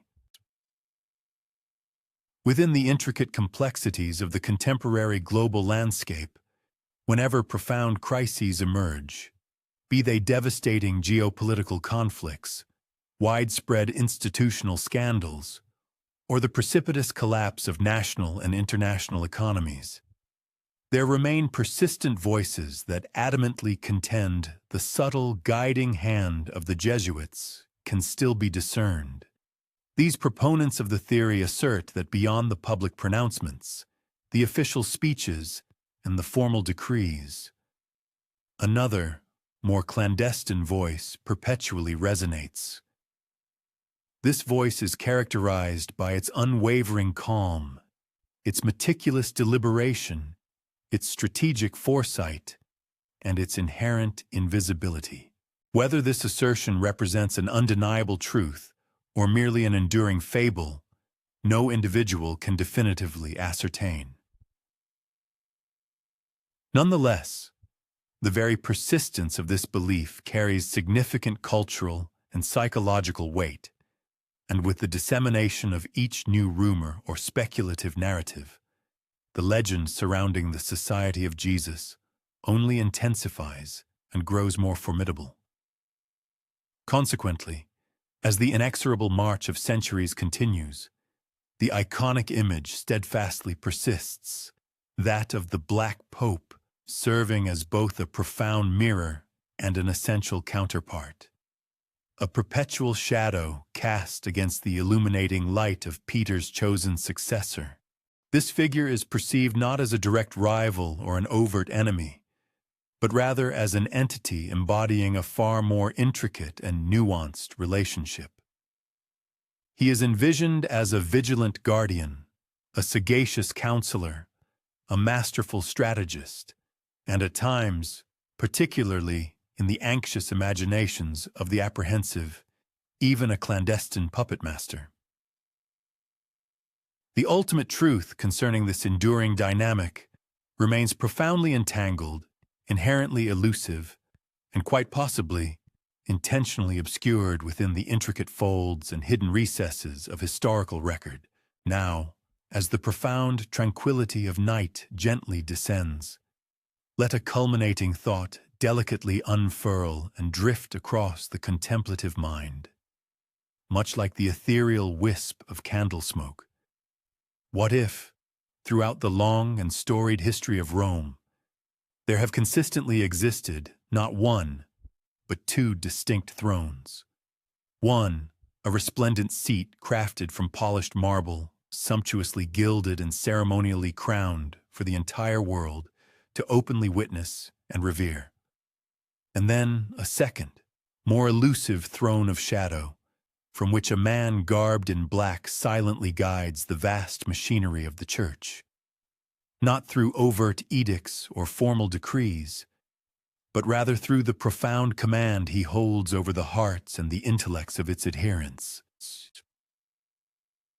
The world around slumbers, the ancient city rests in repose, yet this enigmatic shadow, it is implied, never truly sleeps. And thus, the ultimate query persists, its presence as subtle and intangible as a whisper at the very periphery of one's dreams.